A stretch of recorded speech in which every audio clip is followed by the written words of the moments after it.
Good evening, cherished companions. This evening, we shall embark upon a tranquil and unhurried expedition through the venerable tapestry of ancient Greek mythology and the serene, often overlooked recesses of legendary history. It is encouraged that you soften your ambient illumination, find comfort beneath your chosen covering, and permit the clamor and exigencies of the day to gently recede into oblivion. At the outermost western periphery of the terrestrial sphere, precisely where the effulgent orb of the sun descends to embrace the earth at the conclusion of each diurnal cycle, there flourishes a botanical specimen unlike any other known to existence. One might readily conjure an image of it, standing in solitary grandeur upon an elevated knoll, its expansive boughs laden with succulent fruit that radiates an intense luminescence, akin to captured solar brilliance. Yet, this magnificent arboreal entity is far from solitary. Enveloping its robust trunk with a stillness and patience reminiscent of ancient stone, reposes Ladon, a formidable dragon whose 100 vigilant eyes never succumb to slumber, whose very respiration has served as an immutable chronometer, marking the inexorable passage of millennia. Ladon, in this ancient depiction, is not the ferocious, avaricious, and gold-hoarding draconic archetype that would later populate subsequent narratives. He embodies a more subdued, yet profoundly eternal essence. His myriad scales gleam with a muted bronze iridescence, their surface rendered exquisitely smooth by the incessant caress of countless years of prevailing winds and atmospheric exposure. Each of his formidable 100 eyes possesses the remarkable capability to blink independently, thereby orchestrating a gentle, almost mesmeric visual cadence, much like celestial bodies appearing and vanishing in a languid, choreographed ballet across the nocturnal expanse. Some of these eyes maintain an unblinking surveillance of the distant horizon.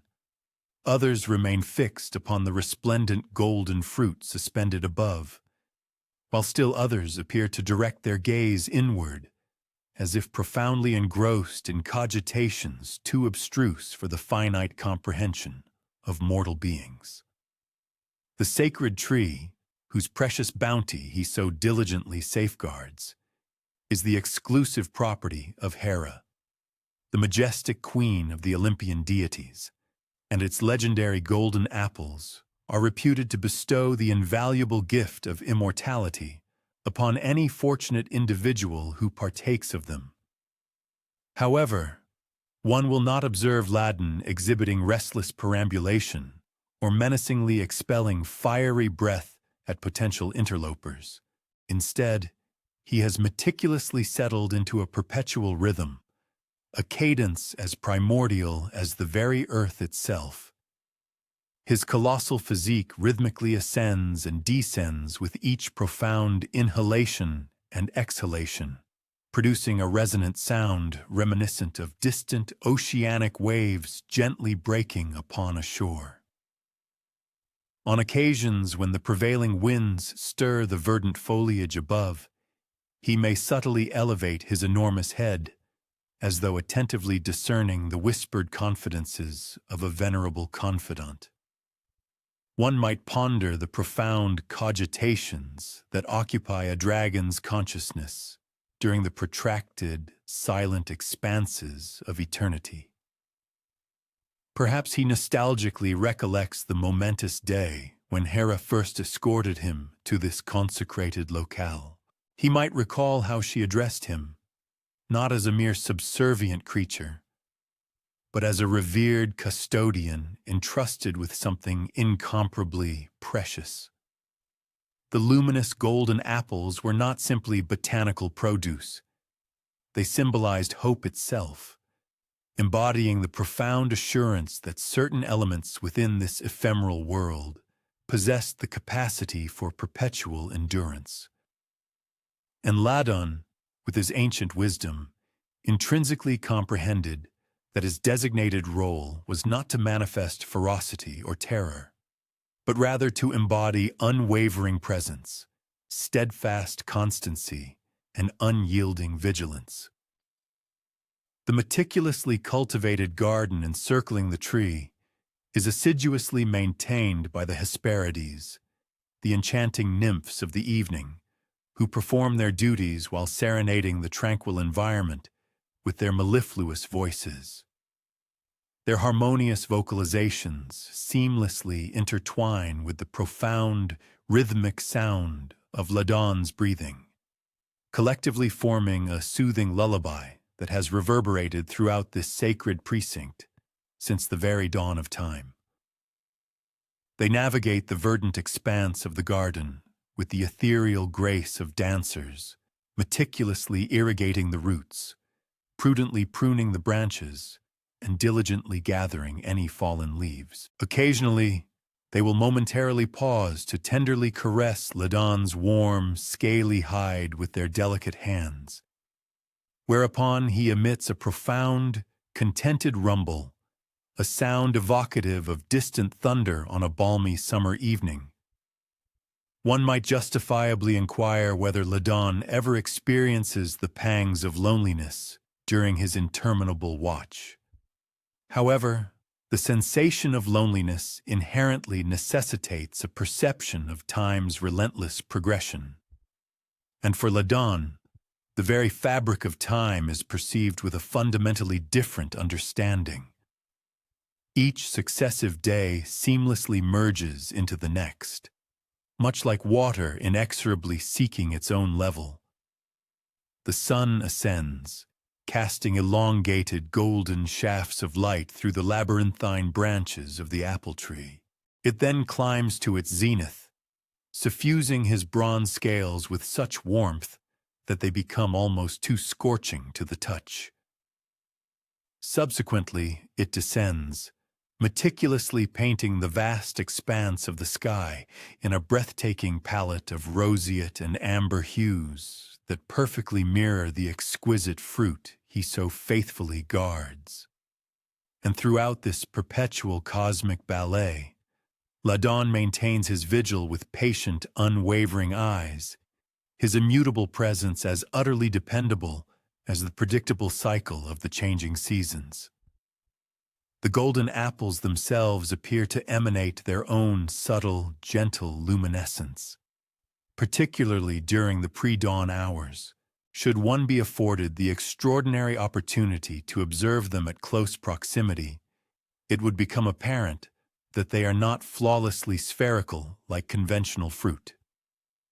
Instead, they exhibit a slight elongation, with an unblemished epidermal surface that betrays no imperfections, no discernible indications of age or decay. When stirred by the subtle currents of the wind, they produce a soft, melodic chiming sound as they gently collide with one another, a sound reminiscent of distant bells. Ladon has been privy to this ethereal music for such an immense duration that it has become intrinsically interwoven with the very rhythm of his heartbeat, an integral component of his respiration, and an inseparable element of his deepest dreams. Indeed, even formidable dragons are susceptible to the elusive realm of dreams. Within the profound depths of his slumber, Ladon occasionally experiences prophetic visions of heroic figures who are destined to arrive, earnestly seeking the coveted apples. These are not the violent brigands or rapacious thieves often depicted in certain narratives, but rather individuals propelled by the potent forces of love, by the crushing weight of desperation, and by the fundamentally human imperative to tenaciously cling to that which holds paramount significance. He foresees their countenances long before their physical arrival, instinctively recognizing their approaching footsteps upon the ancient pathway that ultimately culminates at his sacred garden. And despite his inherent duty to vigilantly protect the apples, he experiences a profound sentiment akin to compassion for these earnest seekers, profoundly understanding their innate yearning for permanence within a world where all things are ultimately destined to evanesce. The most renowned of these extraordinary visitors was Heracles, the illustrious hero whose prodigious physical strength was rivaled only by the profound turbulence of his inner spirit. When Heracles finally reached the sacred garden, his formidable frame cloaked in the dust of his arduous journey, Ladon exhibited no discernible surprise. He had, in fact, been anticipating this precise moment for an immeasurable span of years. The hero advanced with deliberate slowness, not with the arrogant bravado one might anticipate, but rather with the meticulous reverence of an individual who deeply comprehends the sanctity of hallowed places. Heracles did not engage Ladon in combat, notwithstanding the assertions of certain historical accounts. Instead, he reclined beneath the venerable tree for a period of 3 days and 3 nights, conversing softly with the ancient dragon about the arduousness of his labors, the burden of his regrets, and his fervent hope that by successfully completing these seemingly impossible tasks, he might ultimately attain some measure of profound inner peace. Ladon listened with the collective wisdom of his 100 eyes, and within their depths, Heracles perceived not the mindless voracity of a savage beast, but rather the profound existential weariness of an immortal soul burdened by an eternal obligation. On the 3rd night, precisely as the moon ascended to its zenith in the celestial sphere, Ladon performed an act he had never before undertaken. He simultaneously closed all 100 of his vigilant eyes and succumbed to a deep, profound, and utterly complete slumber, thereby permitting Heracles to acquire the apples he so desperately required. This momentous event was neither a defeat nor an act of deception. It was, rather, a profound act of recognition, one venerable guardian acknowledging the inherent nobility of another, one eternal task honoring the intrinsic worth of another. As Heracles departed, he gently rested his hand upon Ladon's colossal head, a gesture of profound gratitude that the ancient dragon cherishes to this very day. However, these events transpired in the distant past.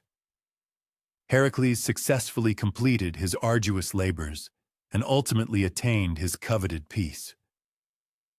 The resplendent golden apples were subsequently returned to their rightful place upon the tree, and Ladon unhesitatingly resumed his eternal vigil. The world beyond the sacred confines of the garden underwent transformations, both subtle and profoundly dramatic. Empires ascended to unparalleled heights and subsequently crumbled into ruin. Novel deities garnered fervent worshippers, while older ones gradually faded into mere whispers of forgotten lore, and mortal civilizations ingeniously devised innovative methodologies to quantify time, distance, and intrinsic worth. None of these external vicissitudes impinged upon the serene garden where Ladon meticulously maintained his unwavering watch. Within this hallowed sanctuary, the immutable rhythm of existence persists unchanged. The delicate filtering of dawn light through the golden leaves, the soft, melodic singing of the Hesperides as they assiduously tend their eternal garden, the gentle whisper of the wind as it courses through the immortal branches, and, perpetually, the steady, rhythmic respiration of the ancient dragon who vigilantly oversees it all.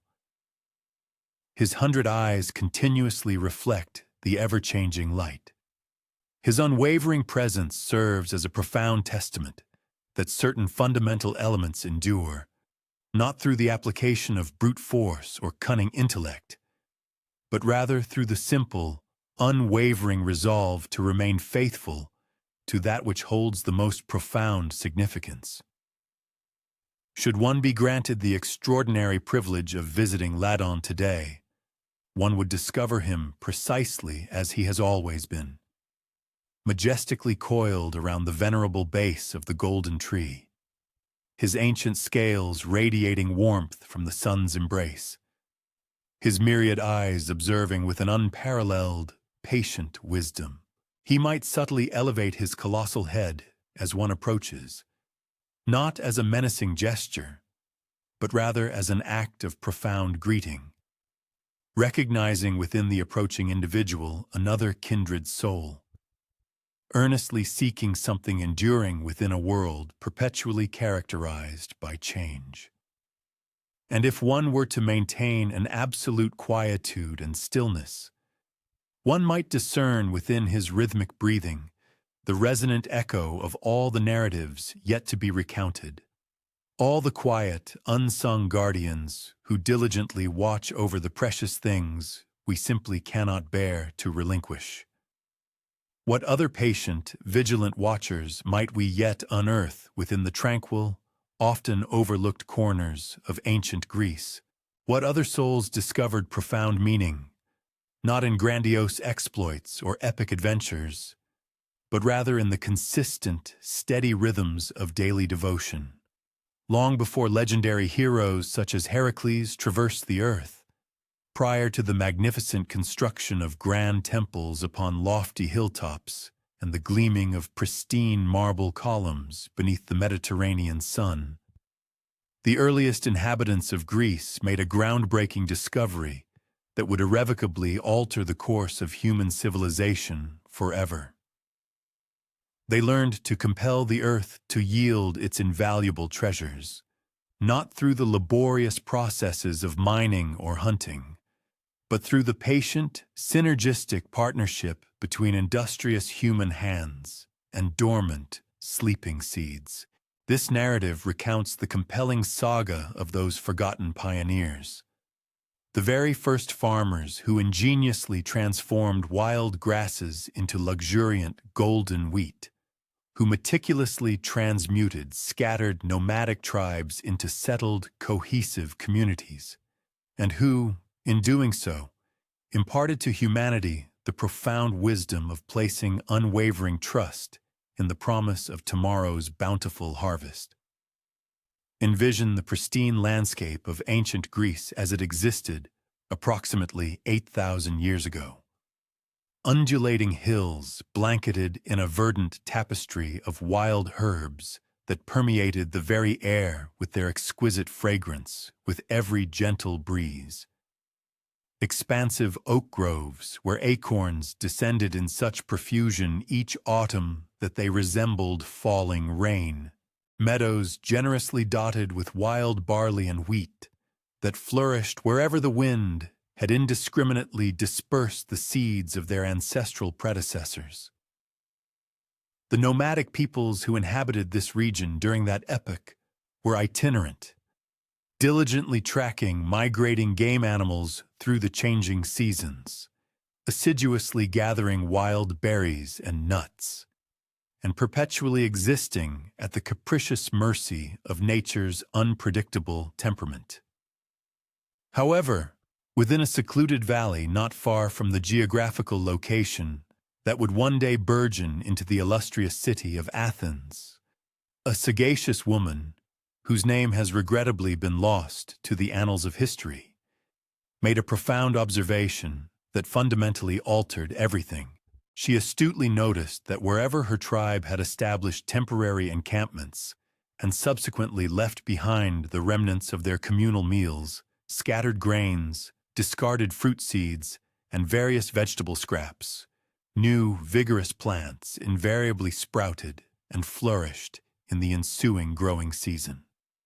This phenomenon was not the result of magic, though it must have appeared utterly miraculous at its inception.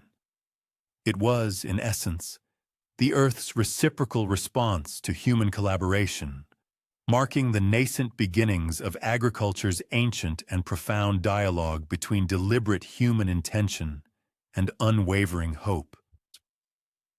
Her name might conceivably have been Melissa, a term signifying bee in the ancient Greek lexicon, for she exhibited a profound affinity for the assiduous work of gathering and meticulous storage, much like her industrious namesake insects.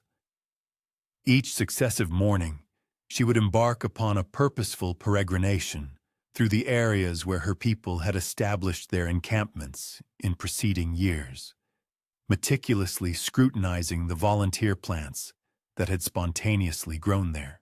She painstakingly learned to discern the robust stalks that consistently yielded the most abundant grain, the tenacious vines that bore the sweetest and most succulent fruit, and the resilient roots that efficiently stored the greatest quantity of vital nourishment to sustain them through the arduous, lean winter months. Through the challenging winter months.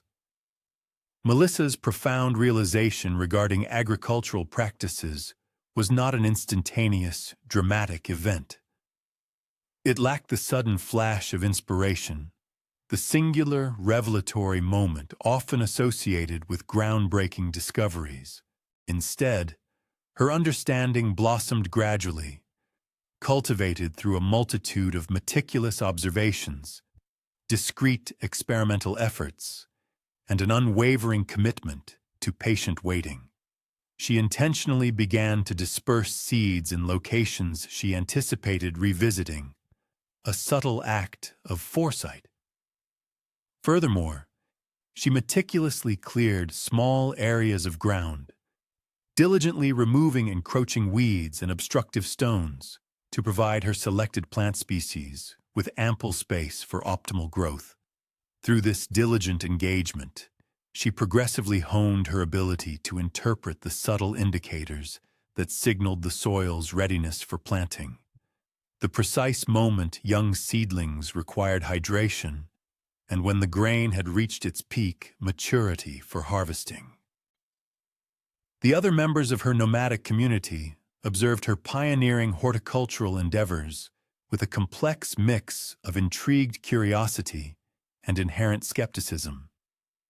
They questioned the rationale behind dedicating such considerable time and effort to nurturing plants in a fixed location when the vast, untamed wilderness already offered an abundance of necessary provisions. Their ingrained philosophy revolved around the freedom of movement, following the migratory patterns of game herds across expansive territories. Yet Melissa possessed a profound insight that had not yet dawned upon her companions. She had intuitively grasped the transformative potential of abundance, the promise of sustained security, and the prospect of establishing thriving communities capable of expanding far beyond the demographic limitations imposed by a purely hunting and gathering existence. Her initial, truly significant triumph manifested with emmer wheat, an ancient and resilient grain that flourished naturally across the expansive region. In stark contrast to contemporary wheat varieties, characterized by their plump, easily separated kernels, emmer presented a formidable and unyielding challenge. Its grains adhered tenaciously to their protective husks, necessitating an intricate and laborious processing regimen to render them edible. Nevertheless, its inherent hardiness was a distinct advantage, enabling it to endure in less than ideal soil conditions and unpredictable climatic fluctuations. Melissa diligently deciphered its intrinsic growth cycles, discerning its preference for well-drained hillsides and a strategic autumn planting schedule. From each successive harvest, she meticulously preserved the finest seeds, thereby systematically cultivating increasingly robust and bountiful strains of the grain. The arduous nature of this agricultural undertaking surpassed anyone's initial estimations. Preparing the ground, demanded countless hours of strenuous labor, utilizing rudimentary implements, involving the arduous task of extracting stubborn stumps, relocating heavy stones, and breaking apart compacted earth. The act of planting itself mandated meticulous attention to prevailing weather patterns, specific soil conditions, and the delicate synchronicity that ultimately dictated the margin between plentiful yields and complete crop failure.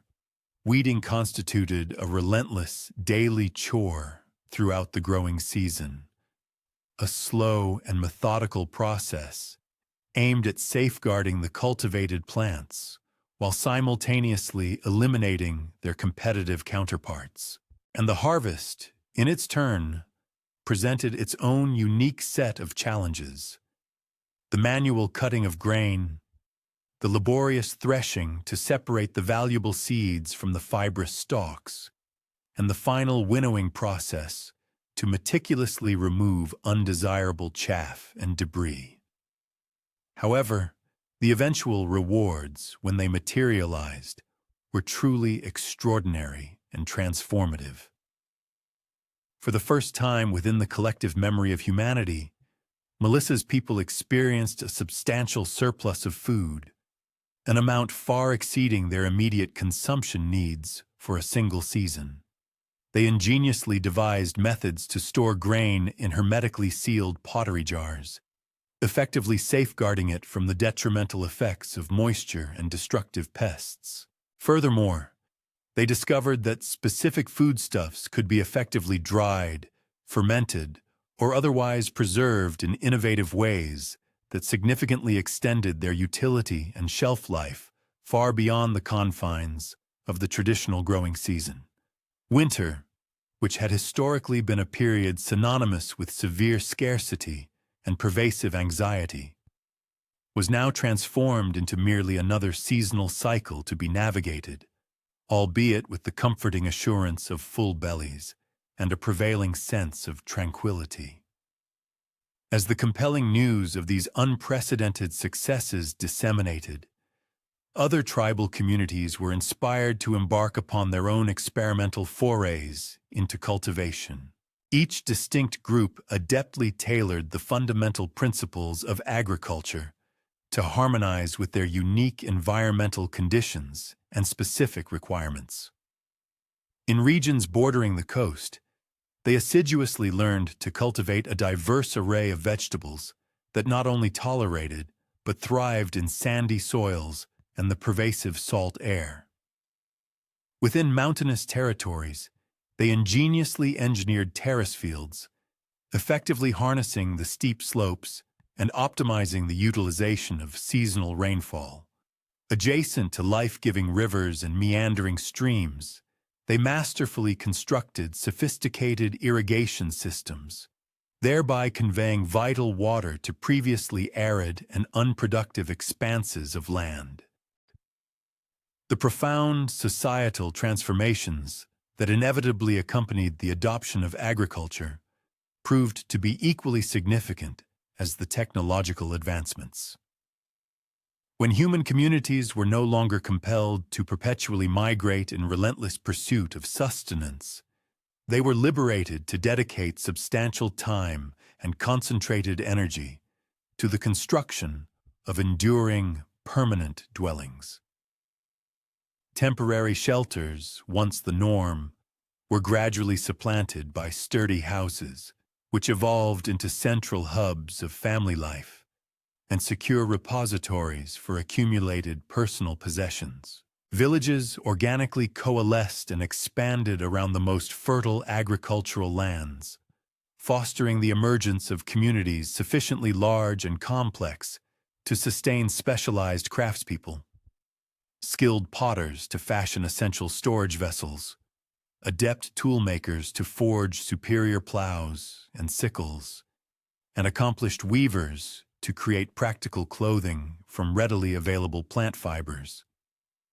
Children born into these nascent farming communities experienced a fundamentally different relationship with both time and geographical location compared to their nomadic forebears. They were intrinsically educated in the patient, cyclical rhythms inherent to an agricultural existence. The hushed, dormant winter months when seeds lay quiescent beneath frozen earth. The vibrant anticipation of spring planting. The anxious, watchful vigil throughout the summer as crops steadily progressed towards maturity. And the jubilant exhaustion that characterized the harvest season. They progressively developed what might aptly be termed agricultural wisdom, an intimate and nuanced understanding of intricate weather patterns, diverse soil classifications, prevalent plant diseases, and the myriad other complex factors that collectively determined the ultimate success or failure of their farming endeavors. Religious practices also underwent a parallel evolution alongside the development of agriculture. As human societies endeavored to comprehend and, indeed, influence the enigmatic forces that governed the fate of their crops, they began to perceive inherent divinity within the seasonal cycles.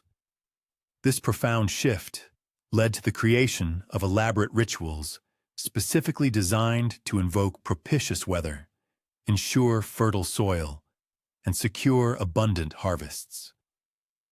Demeter, the revered goddess of grain and agriculture, ascended to a position of paramount importance within the Greek pantheon, embodying not merely the generous bounty of the earth, but also the sacred reciprocal partnership between diligent human effort and the formidable forces of nature. The implements employed by these pioneering farmers, though seemingly simple in their design, proved remarkably effective in their application. Wooden plows, harnessed to the strength of oxen, efficiently broke up the soil with greater efficacy than manual tools alone. Bronze sickles facilitated a more rapid and thorough harvesting process. Clay vessels provided secure and reliable storage for precious seeds and harvested grain. Stone querns, operated by hand, meticulously ground grain into flour, which could then be baked into bread, creating a foodstuff that was inherently portable, highly nutritious, and possessed an extended shelf life. Each of these incremental innovations represented generations of painstaking experimentation and meticulous refinement, as farmers progressively devised superior methods for cultivating and working with the land. However, perhaps the most profoundly significant tool that these early farmers cultivated was patience itself. Unlike hunting, which could yield immediate results for those possessing the requisite skill and fortune, farming demanded an unwavering faith in delayed gratification. Seeds painstakingly planted in the spring might not yield their bounty until the arrival of autumn. Fruit trees, once planted, might not bear fruit for several years. Improvements made to the soil could potentially take decades to manifest their full, beneficial effects. This inherent long-term perspective fundamentally transformed not only how people sustained themselves, but also how they intrinsically understood their place and purpose within the expansive tapestry of the world. By the epoch when classical Greek civilization attained its zenith, the direct descendants of these initial agricultural pioneers had successfully forged an intricate agricultural system capable of sustaining millions of individuals. They had meticulously developed sophisticated crop rotation techniques that effectively preserved soil fertility, implemented selective breeding programs that systematically enhanced both plant and animal species, and established expansive trade networks that facilitated the widespread distribution of surplus food across the entire Mediterranean world. Yet, the foundational bedrock of this entire monumental achievement remained rooted in the patient observations and meticulous experiments conducted by individuals like Melissa. perceptive individuals who gazed upon wild plants and envisioned their latent potential, who willingly invested their precious time and energetic efforts into uncertain outcomes, and who harbored an unwavering trust that the earth would reciprocate their diligent care with an outpouring of abundance. Even in our contemporary era, characterized by highly mechanized agriculture and advanced scientific plant breeding, the fundamental symbiotic relationship between the farmer and the land endures without alteration. Someone must still diligently monitor the capricious weather, assiduously tend to the soil, and make the countless, often nuanced decisions that ultimately determine whether crops will flourish or succumb. The direct descendants of those inaugural Greek farmers continue their vital work in fields spanning the globe, perpetuating an unbroken tradition of partnership with the earth.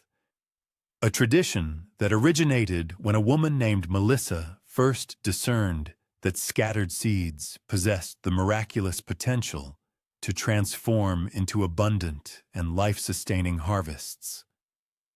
What other subtle yet impactful innovations profoundly shaped the daily existence of the ancient Greeks? Which skilled craftspeople and dedicated artisans laid the very foundations of civilization through their patient commitment to their respective trades? In the majestic shadow of Acrocorinth, where the nascent morning light first caresses the workshops lining the ancient city streets, Nicias commences his day, following the time-honored routine of his father and his father's father before him. The potter's wheel spins rhythmically beneath his practiced, careful hands, and wet, malleable clay gracefully ascends, gradually assuming shapes destined to transport fine wine across the vast Mediterranean, to hold precious olive oil for the flickering lamps of temples, and to securely store vital grain through yet another impending winter. However, as Nicias meticulously works, his thoughts are not preoccupied with intricate trade routes or the complexities of commerce. Instead, he is intently listening to the clay itself, discerning the precise moment when it is perfectly poised to fulfill its inherent purpose and become what it was always intended to be. Corinthian pottery enjoys widespread renown throughout the ancient world, celebrated not for its imposing size or grandiose scale, but rather for its impeccable proportions, its exquisitely delicate painted decorations, and the profound manner in which it seems to encapsulate something intrinsically essential about Greek life and culture. Each individual piece originates from clay meticulously excavated from specific hillsides surrounding the city, clay that has been imbued and blessed by centuries of Mediterranean rainfall and life-giving sun. The master potters possess an encyclopedic knowledge of every clay deposit, capable of precisely articulating which hillside yields clay, that upon firing develops into a warm, inviting terracotta hue, and which particular valley provides the exceptionally fine, smooth material ideally suited for intricate and detailed painting. The laborious work commences before the break of dawn, when the ambient air is cool and serenely still. Nicias and his diligent apprentices meticulously prepare the raw clay, kneading it with the same rhythmic intensity as bread dough to meticulously expel any trapped air bubbles, which could otherwise cause detrimental cracks during the crucial firing process. This vital procedure, known as wedging, demands both unyielding patience and considerable physical strength. The clay must be worked until it achieves a state of perfect uniformity, becoming exquisitely responsive to the potter's sensitive touch, without being either excessively soft or unduly stiff. A true master potter possesses the innate ability to discern when the clay has reached its optimal readiness simply by the tactile sensation in his hands. The nuanced way it yields to applied pressure, the subtle warmth that progressively develops as it is continuously worked and refined. The pliable clay, a material that gains character and responsiveness through the very act of manipulation, is the initial focus of the artisan's craft. At the potter's wheel, Nicias frequently slips into a profound state of focused contemplation. His lower limbs skillfully operate the foot pedal, maintaining the steady rotation of the substantial stone disc, while his expert hands deftly guide the ascending mass of clay into a repertoire of time-honored shapes. These include the elegant amphorae designed for storing wine, the expansive craters utilized for blending beverages during lively symposiums, the modest cups for quotidian enjoyment, and the elaborate ceremonial vessels consecrated for sacred religious festivals. Each distinct form has undergone meticulous refinement across successive generations, with its proportions carefully calibrated and recalibrated, ultimately achieving that exquisite equilibrium between aesthetic grace and practical utility that serves as the hallmark of authentic Greek artistry. The art of throwing, when executed by a seasoned master, appears deceptively effortless, yet it demands an extensive apprenticeship spanning many years to be properly acquired. Applying an excessive amount of pressure will inevitably cause the delicate walls to buckle and collapse inward. Conversely, insufficient pressure results in a vessel that remains unduly thick and cumbersome.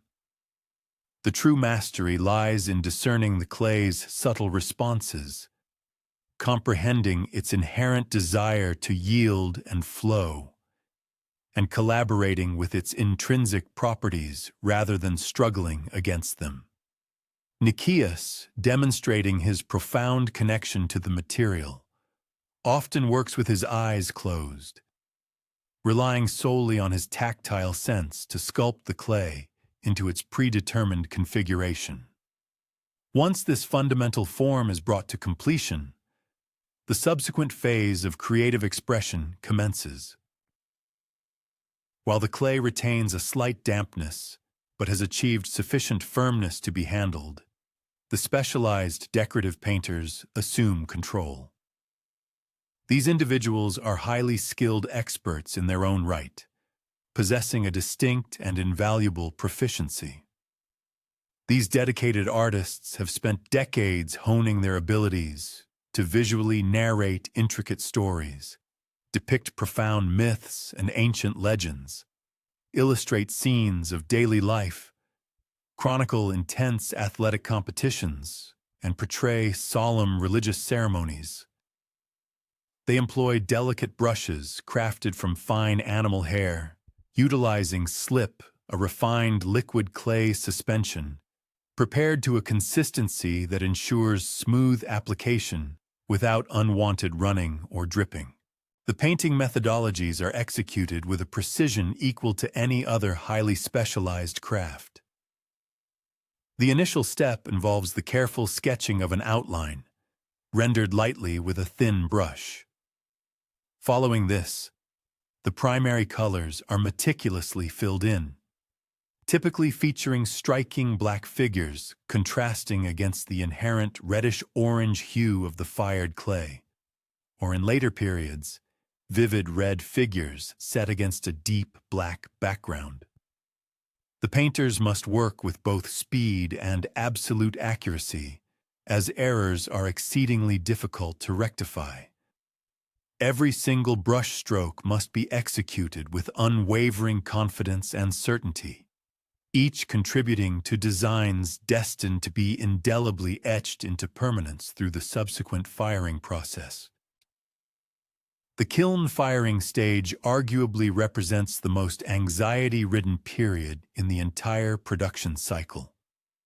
The cumulative effort of weeks of painstaking labor, encompassing the preparation of the clay, the meticulous shaping of the vessels, the intricate painting of decorations, and the patient waiting for everything to dry thoroughly all culminates in the 72-hour period, spanning 3 days and nights, during which the pottery resides within insulated chambers.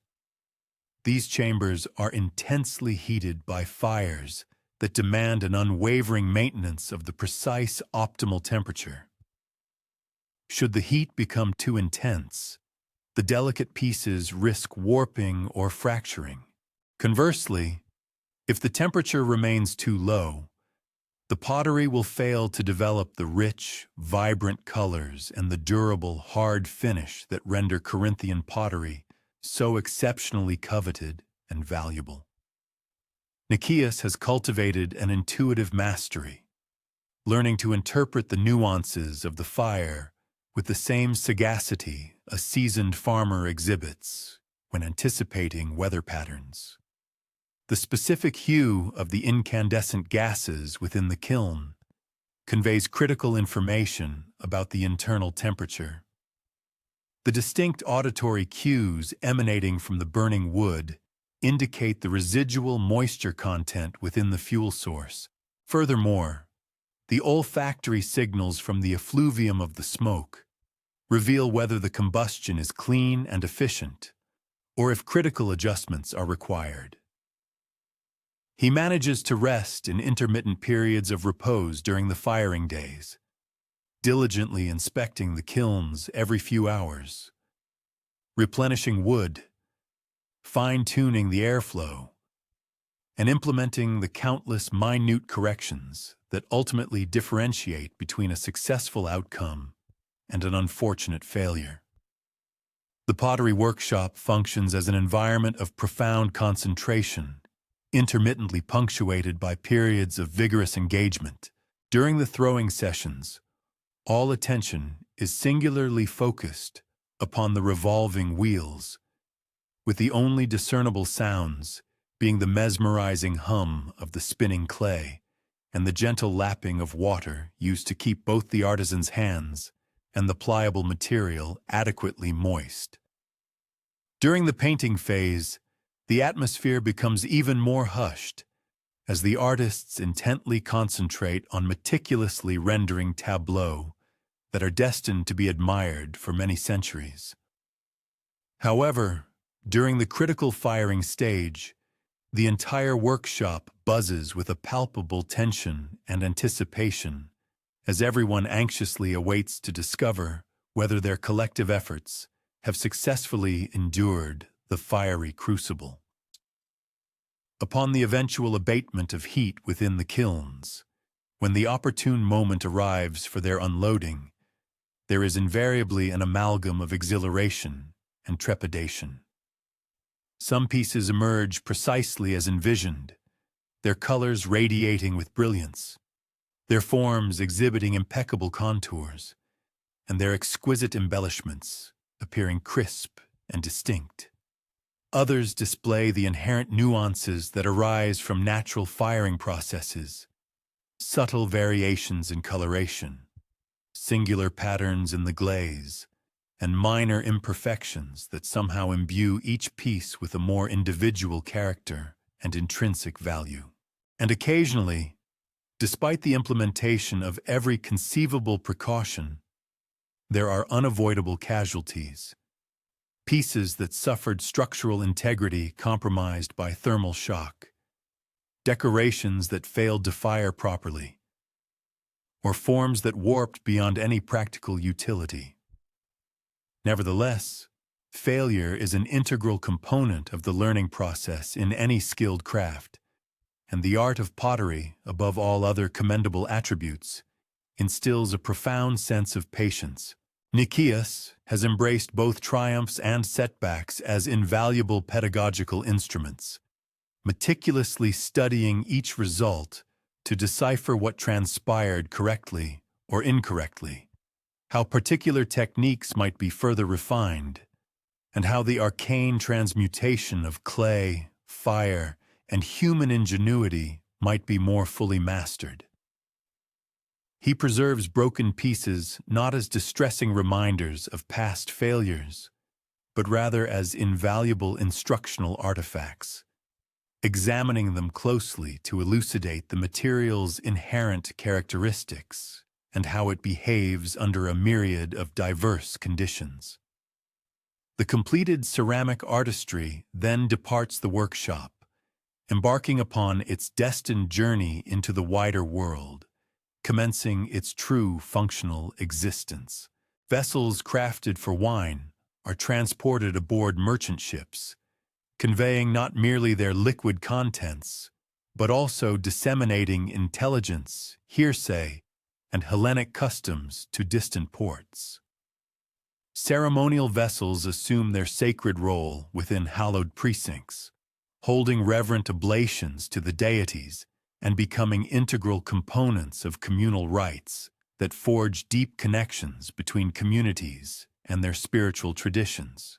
Utilitarian pottery, designed for daily use, permeates homes throughout the Mediterranean basin, thereby imbuing mundane acts such as eating and drinking with greater aesthetic beauty and a deeper connection to the rich artistic legacy that characterizes Hellenic society.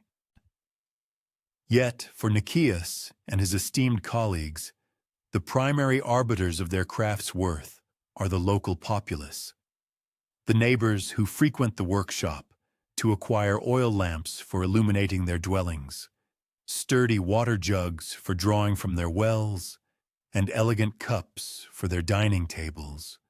These discerning customers possess a profound familiarity with ceramic artistry, enabling them to discern the nuanced distinctions that separate exemplary skill from commonplace fabrication.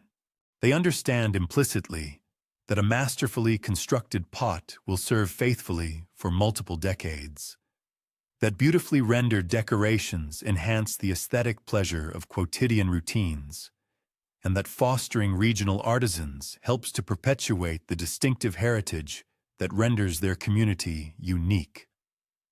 With the descent of twilight and the moment the final revolution of the potter's wheel ceases, Nicias meticulously cleans his tools with the same fastidious attention he dedicates to shaping the pliable clay. Each implement possesses its distinct integral function, its proper method of meticulous upkeep, and its pivotal contribution to the intricate metamorphosis that transforms humble soil into elevated art.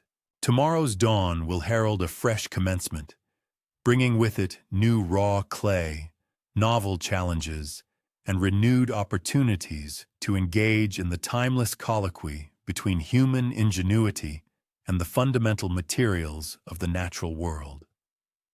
What other skilled craftsmen discerned profound purpose in this deliberate metamorphosis of raw materials into objects of both utility and aesthetic appeal.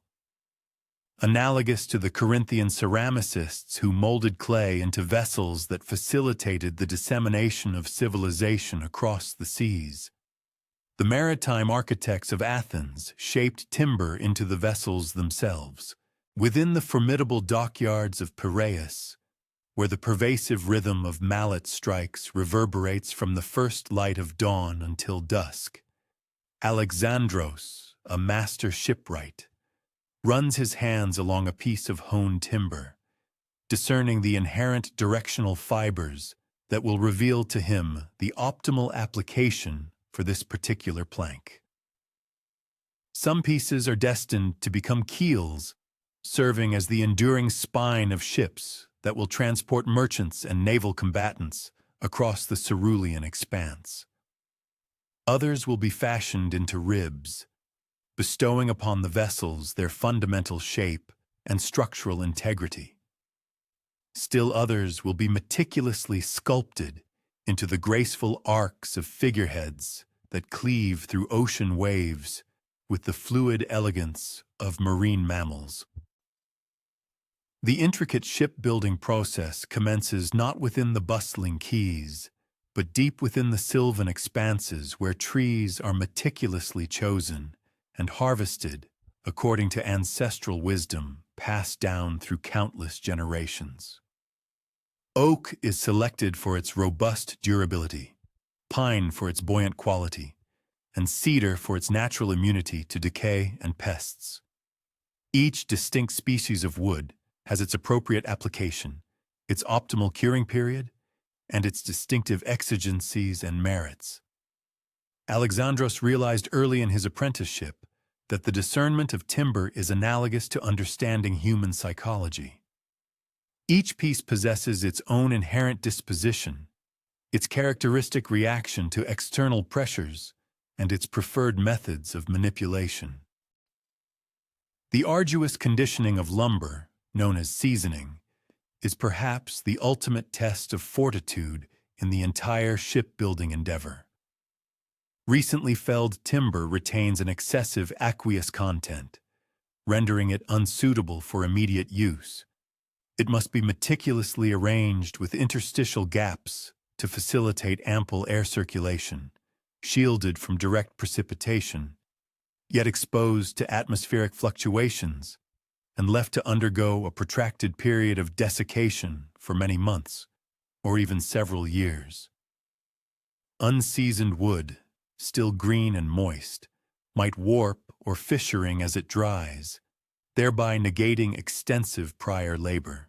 However, adequately cured timber becomes inherently reliable and consistent, ready to assume its place in constructions that must endure the relentless assaults of maritime forces, the constant stress of wind and waves. The architectural conception of vessels represents a delicate equilibrium amidst antithetical imperatives, a challenge that would tax the ingenuity of any master builder. They must possess sufficient robustness to weather tempestuous gales, yet simultaneously possess sufficient buoyancy for facile aquatic transit. They must be capacious enough to accommodate substantial payloads, yet nimble enough for confined anchorages. They must be impervious to ingress of seawater, yet possess inherent pliability to flex harmoniously with undulating currents without succumbing to structural failure. Each design decision intricately influences all others, generating intricate conundrums that master shipwrights resolve through a synthesis of accumulated wisdom, innate discernment, and meticulous empirical analysis of successful precedents. Alexandros dedicates his expertise primarily to merchant vessels, the indispensable utility vessels of Aegean commerce that are responsible for transporting a diverse array of commodities, ranging from grains to fine wines, from exquisite pottery to rich olive oil, which flourish between remote harbors. These ships, while devoid of the martial spectacle of warships, with their formidable bronze prows and serried ranks of oarsmen, represent something of profound significance. The enduring mercantile bonds that form the cohesive fabric of Hellenic civilization. A masterfully constructed cargo vessel might endure for multiple decades, undertaking innumerable expeditions, conveying prodigious quantities of freight, and thereby sustaining the economic well-being of merchants, mariners, and all those reliant upon maritime trade. The intricate process of constructing a vessel adheres to time-honored rhythms, mirroring the ancient craft of shipbuilding itself. Initially, the keel is meticulously laid, a singular, monumental timber destined to serve as the ship's fundamental spinal column. This pivotal component demands absolute linearity, hewn from the grandest, most exquisite tree obtainable, and painstakingly seasoned for numerous years until it attains unwavering stability and formidable strength. The solemn keel-laying ceremony invariably involves the vessel's prospective proprietor, frequently accompanied by votive offerings to the sea god Poseidon and fervent supplications for secure voyages. Once this foundational element is firmly positioned, the intrinsic character of the ship is irrevocably established. Gradually, plank by plank. The skeletal framework of the ship materializes. Each curved rib necessitates painstaking shaping to engineer the precise contours that will dictate the vessel's hydrodynamic efficiency through the water. An excessively sharp design might cleave through waves with ease but would severely restrict cargo capacity. Conversely, a hull that is too blunt would offer exceptional stability, yet suffer from sluggish propulsion.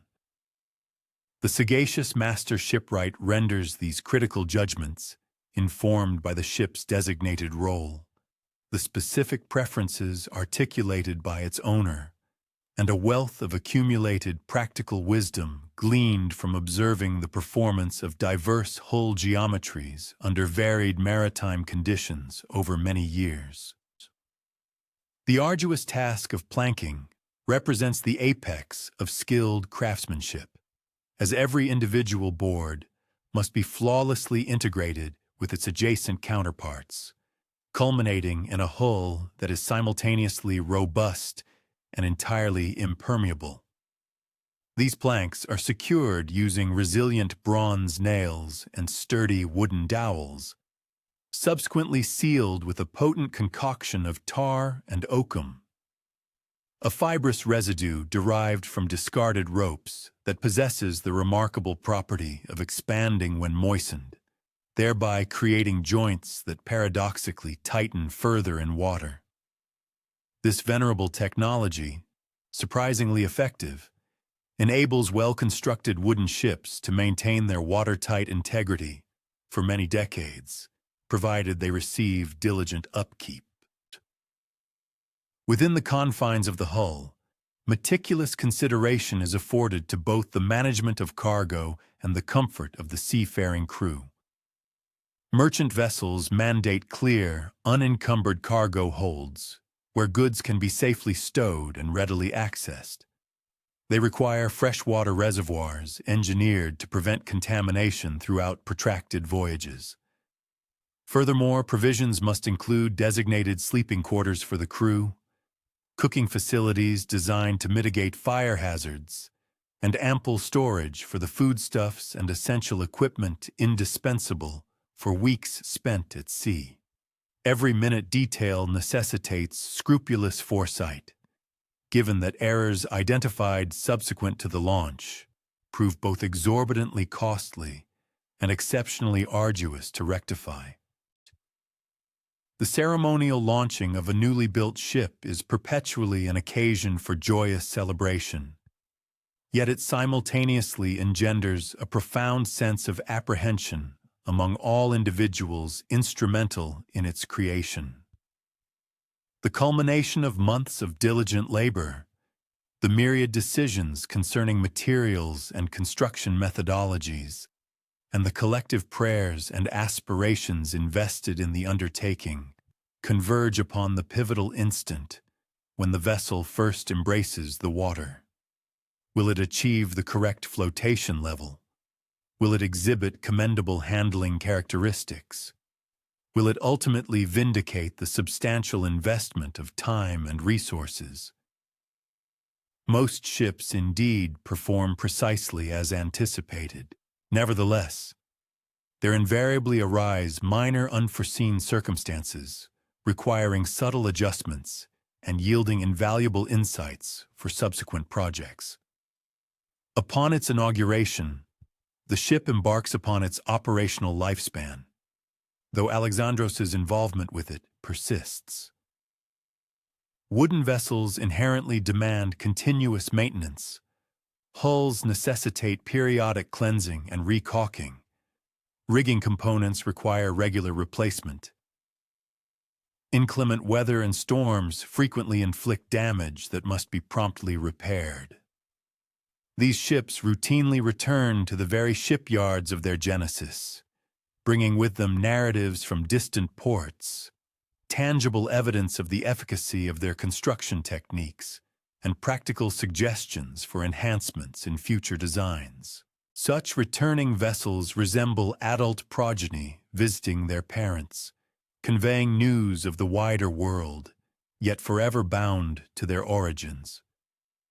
The shipyard itself constitutes a vibrant community nestled within the broader urban fabric of Piraeus.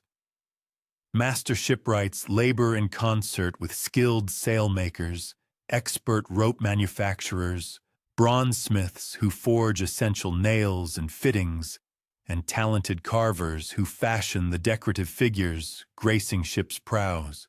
Each specialized craft intrinsically supports the others, fostering an intricate network of specialized proficiencies that underpins the very possibility of the maritime economy.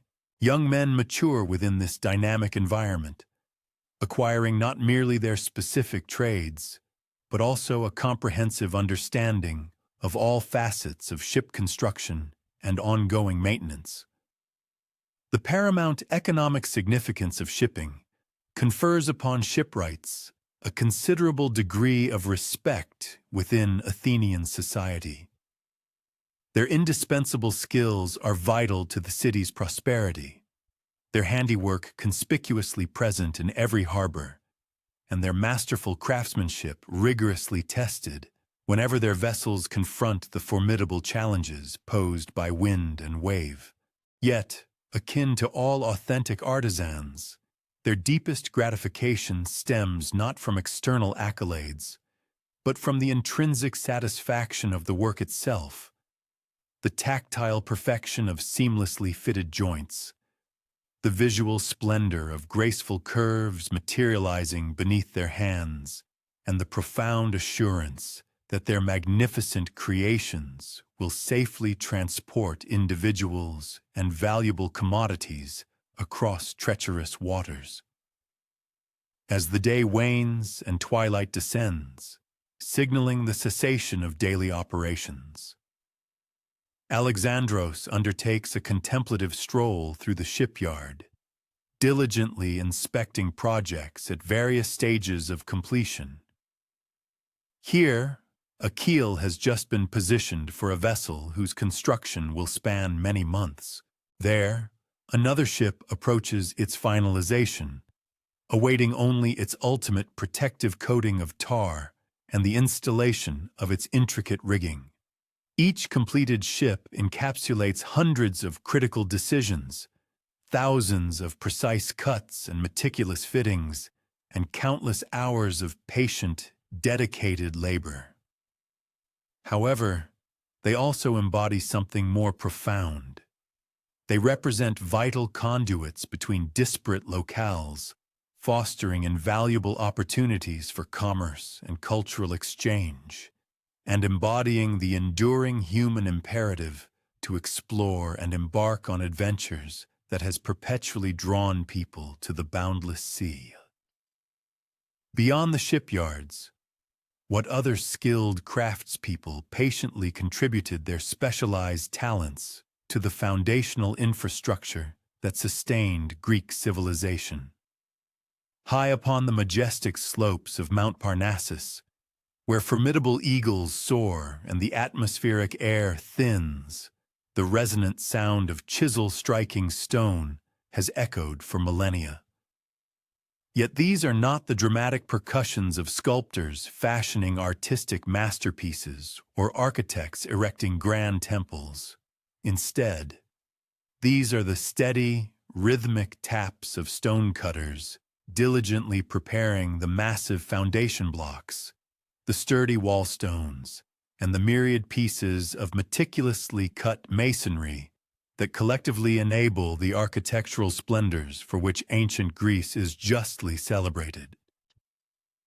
Demetrios, wiping perspiration from his brow, meticulously examines the stone block he has been shaping since the break of dawn, verifying its dimensions against the precise wooden template suspended from his belt.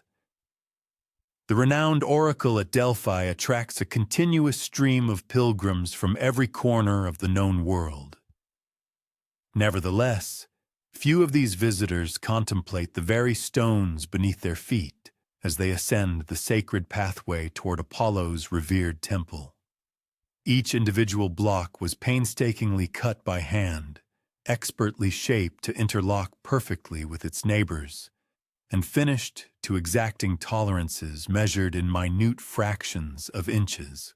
The demanding work certainly requires considerable physical strength, but more significantly, it calls for unyielding patience, meticulous precision, and an intimate, profound understanding of the stone itself, its inherent fracture patterns, its weathering characteristics, and how diverse types of stone react to different tools and techniques. Demetrios acquired his profound craft from his esteemed uncle, who in turn had learned from his own grandfather, forming an unbroken lineage of specialized knowledge extending back to the earliest Greeks, who first recognized that local limestone could be quarried and expertly shaped into durable building blocks. The fundamental techniques have undergone surprisingly little alteration over the intervening generations. The essential tools remain bronze chisels and robust iron hammers, along with sturdy wooden wedges and ingenious rope hoists.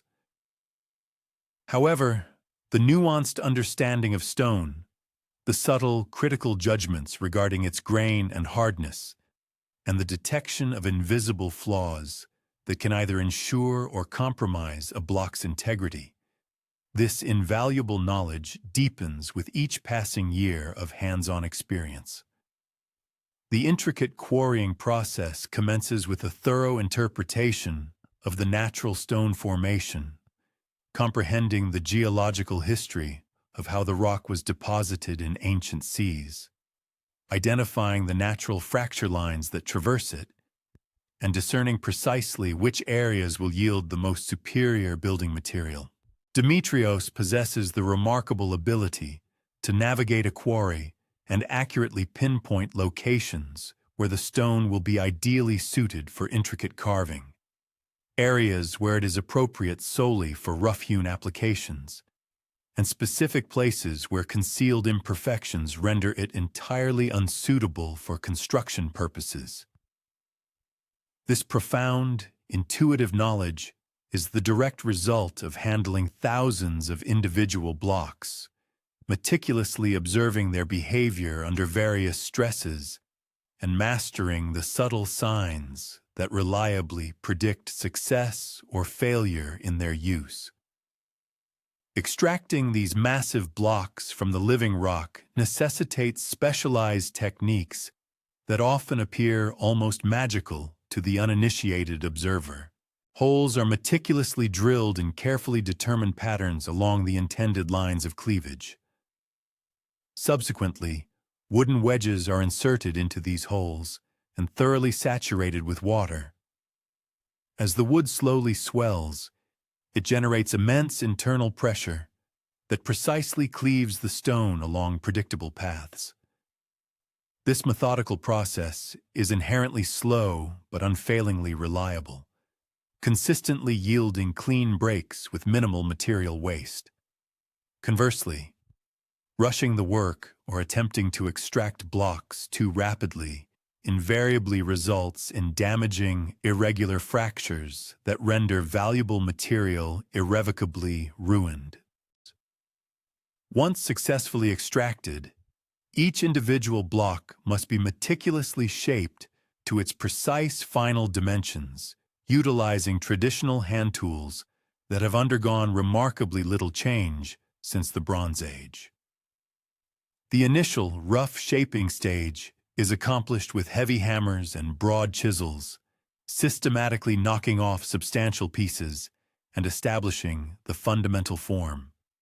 This is followed by the painstaking, careful work performed with smaller, finer tools, gradually refining the surfaces, scrupulously checking dimensions against templates, and meticulously testing the fit with adjacent blocks.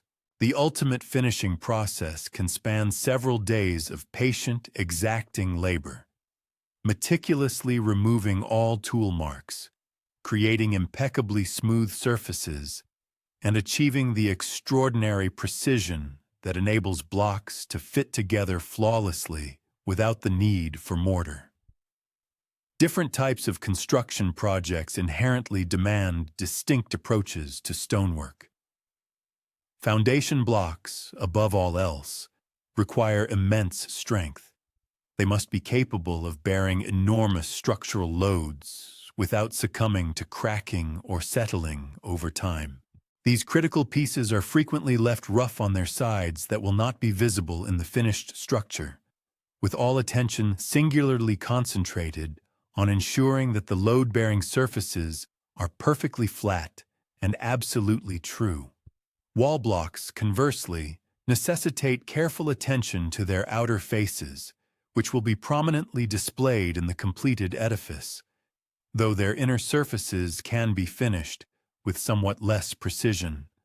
Column drums, however, demand the most exquisite and precise workmanship of all, given that even the slightest irregularities will become significantly magnified and visually pronounced as the column progressively rises to its full height. The conveyance of immense finished blocks from their extraction sites to the construction location presented its own formidable obstacles. Some of these colossal blocks, weighing many tons, necessitated transit across rugged mountain trails, employing methods that relied more on enduring perseverance and clever ingenuity than on brute force. Through the strategic placement of wooden rollers, intricate rope systems, and meticulously synchronized efforts among teams of laborers, these immense stones were safely propelled over distances that, at first glance, appeared utterly unfeasible. This labor was inherently perilous. A dislodged or slipping block possessed the destructive capacity to pulverize anyone in its path. Yet seasoned crews developed a precise rhythm and an effective communication protocol that substantially mitigated these inherent dangers. Upon arrival at the construction site, the skilled stonecutters engaged in close collaboration with the master builders, performing final, minute adjustments to guarantee an impeccable fit.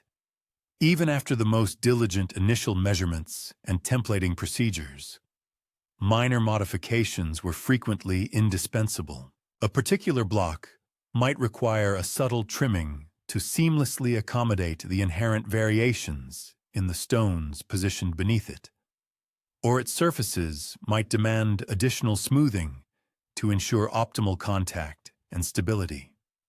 This intricate on-site fitting demanded the full repertoire of skills honed during quarry work, compounded by the supplementary challenge of operating harmoniously alongside other specialized trades.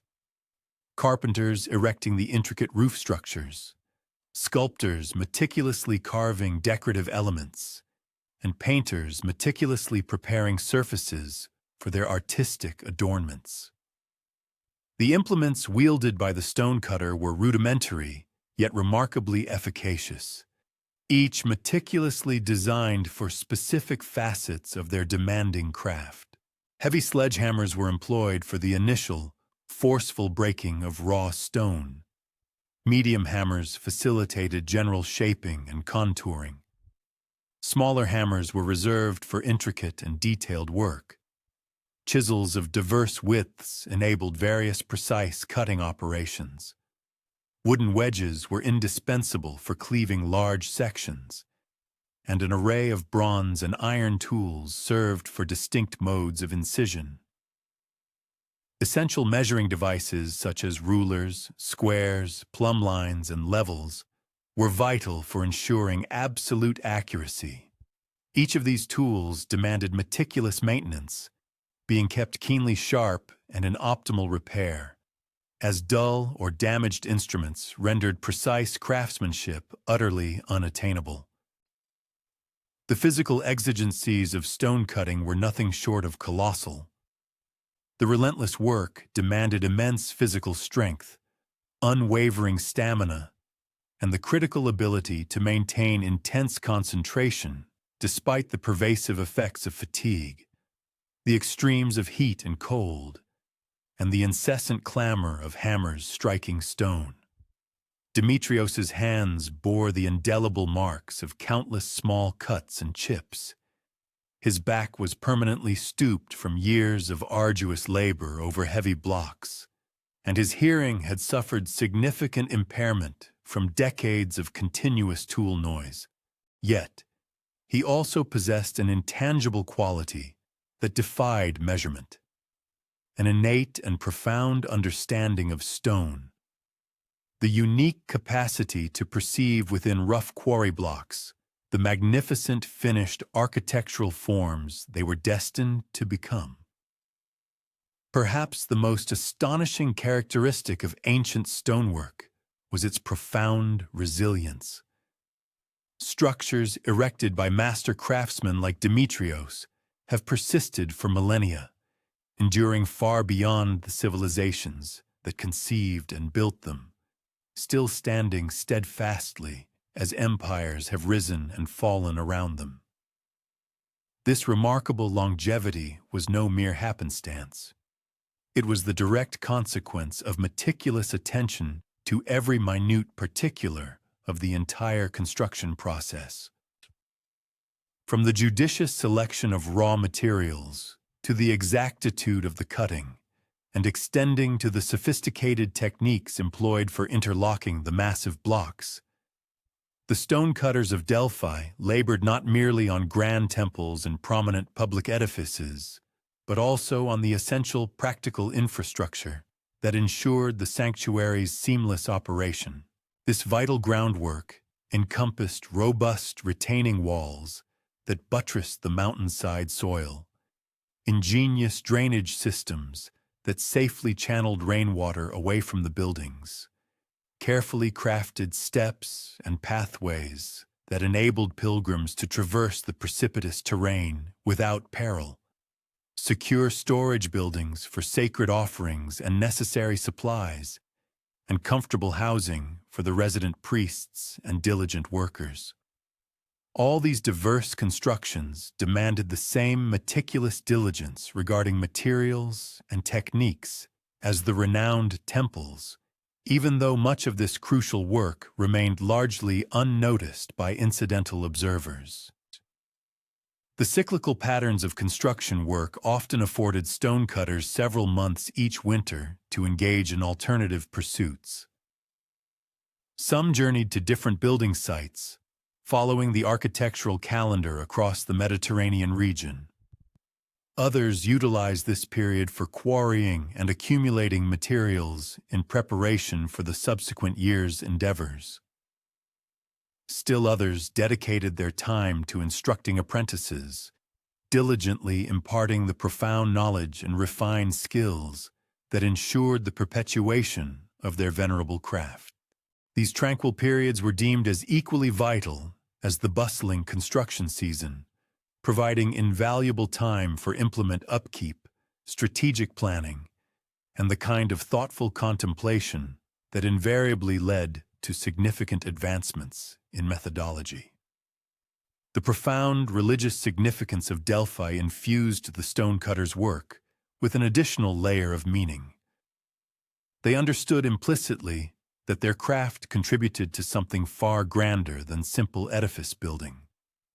They were actively fashioning sacred realms where humans could commune with the divine, where the oracle's prophetic utterances would resonate for countless generations, and where pilgrims would discover profound spiritual enlightenment and rejuvenation. This hallowed objective imbued even the most mundane operations with profound significance, transforming the painstaking labor of cutting and fitting stone into what felt like a form of prayer, a tangible tribute offered to the deities who presided over this consecrated site. As Demetrios concluded his daily toil and commenced the cleaning of his implements, he cast his gaze upwards at the sacred edifice majestically emerging above him. Each individual block within those imposing walls had passed through hands akin to his own, had been sculpted by instruments identical to his, and had been meticulously integrated into its place through the diligent deployment of proficiencies acquired over ancestral transmission. Tomorrow, he would embark upon the shaping of another block, and then yet another, dedicating his segment to a monumental construction project that was destined to endure for centuries beyond his own lifespan. What other diligent artisans throughout history discovered such profound purpose in work destined to significantly transcend the lifespans of its originators? In the twilight hours before dawn in ancient Athens, while the majority of the populace still slumbered, Thalia ignited the flames within her bakery's substantial masonry hearth. The essential labor of nourishing a community commenced many hours before anyone contemplated breakfast. During that tranquil period, when bakers transmuted basic components, flour, water, salt, and the enigmatic potency of indigenous leavening agents, into the very bread that upheld fundamental existence. Her hands moved with the assurance born of 3 decades of practice, carefully stoking the blaze that would imbue the oven's thick walls with warmth, anticipating a fresh cycle of the venerable transmutation that converted humble cereal into vital nourishment.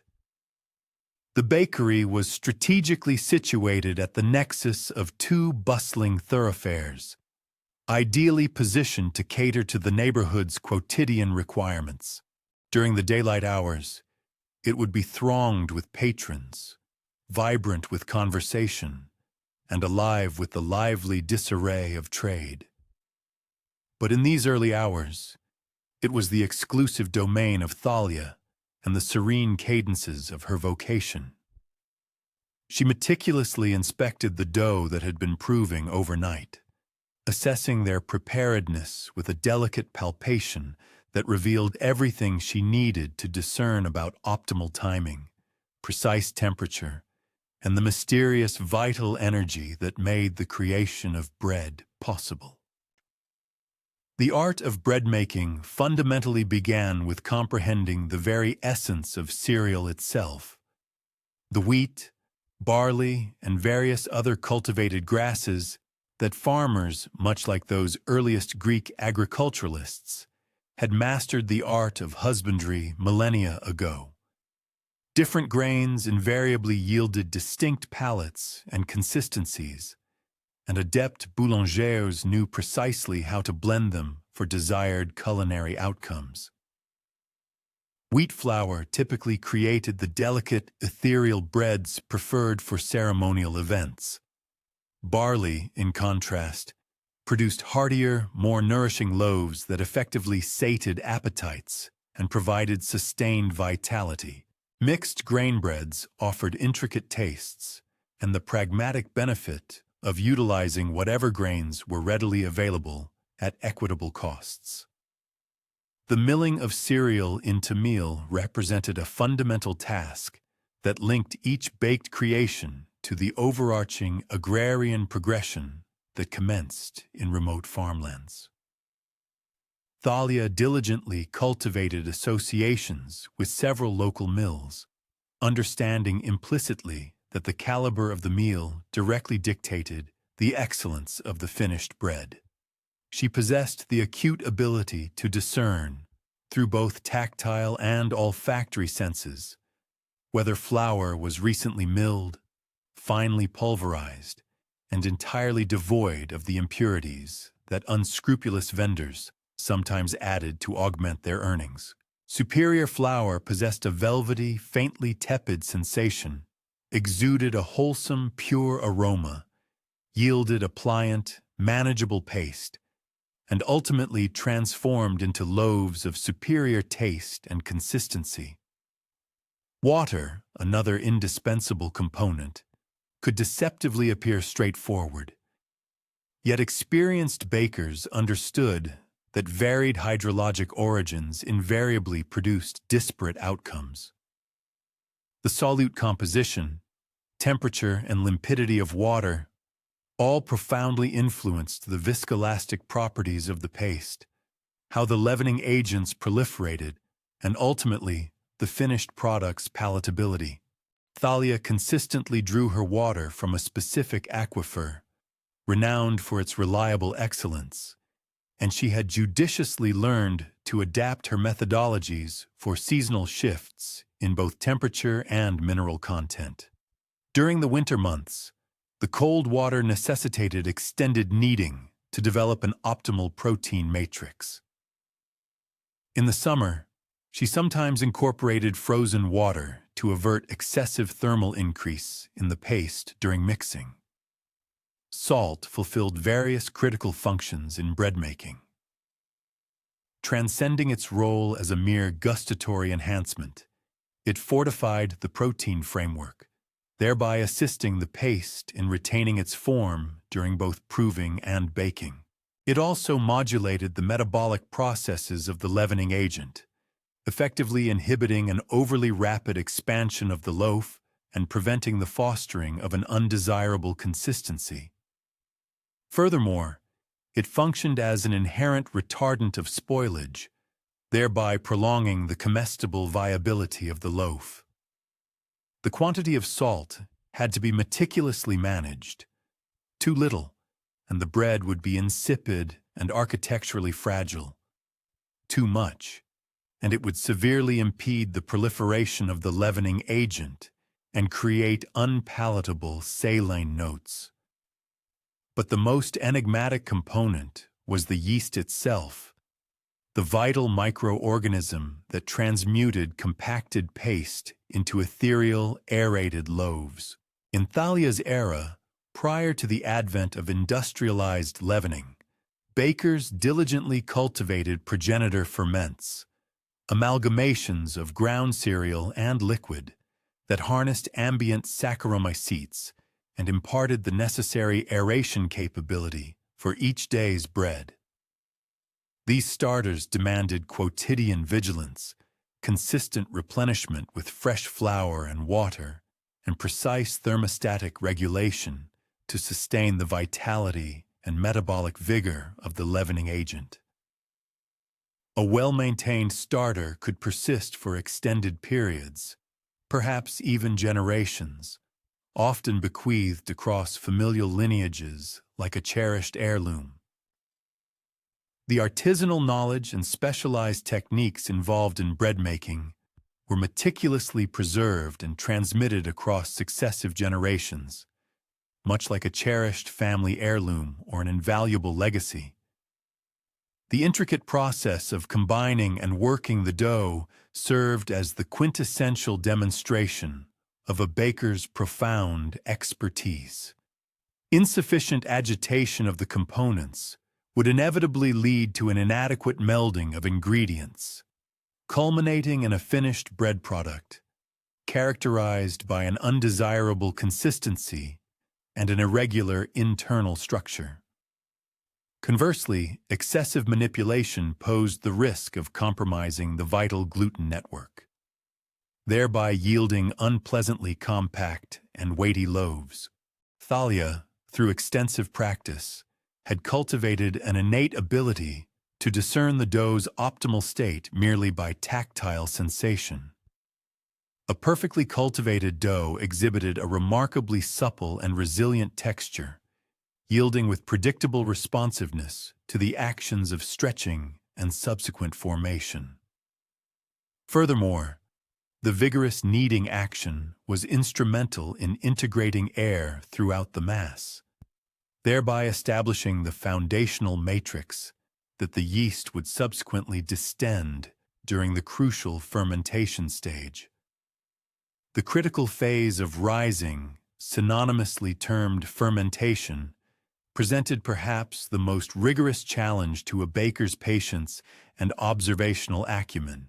It demanded that the artisan meticulously orchestrate an ideal ambient setting, sufficiently warm to invigorate the yeast's metabolic processes, yet carefully regulated to prevent an overly rapid or uncontrolled fermentation, adequately humid to inhibit the premature formation of a dry surface crust, but not excessively moist to the point where the dough became unwieldy and difficult to handle.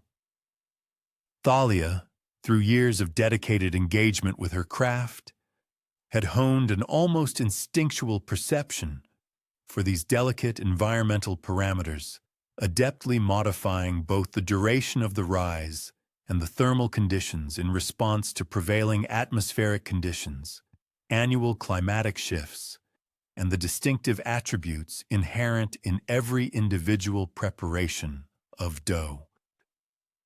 The meticulous art of molding loaves demanded a harmonious blend of precise technical proficiency and an acute aesthetic perception. Various geometric configurations of bread served distinct practical objectives. Elongated loaves, for instance, offered an expansive surface area of crust, catering specifically to patrons who savored the satisfyingly resilient chew of a thoroughly baked exterior. Spherical loaves, conversely, facilitated a more uniform thermal distribution during cooking and demonstrated an extended capacity for retaining freshness. Diminutive, individually portioned rolls presented a convenient option for clientele desiring single servings. Each unique form necessitated its own specialized manipulation methods, specific durations for proving, and tailored adjustments during the baking phase. Thalia derived considerable personal gratification from crafting loaves that transcended mere nutritional value and palatable taste, instead embodying an appealing visual artistry, keenly aware that human appreciation for food commences with sight as much as with gustation. The ultimate proving stage, subsequent to the shaping process, constituted an indispensable factor in attaining the desired textural qualities within the completed bread. Loaves that had not undergone sufficient fermentation would inevitably present as compactly dense and unduly weighty, whereas bread allowed to over-ferment carried the risk of structural failure during the baking process, leading to an inconsistent crumb and diminished overall volume.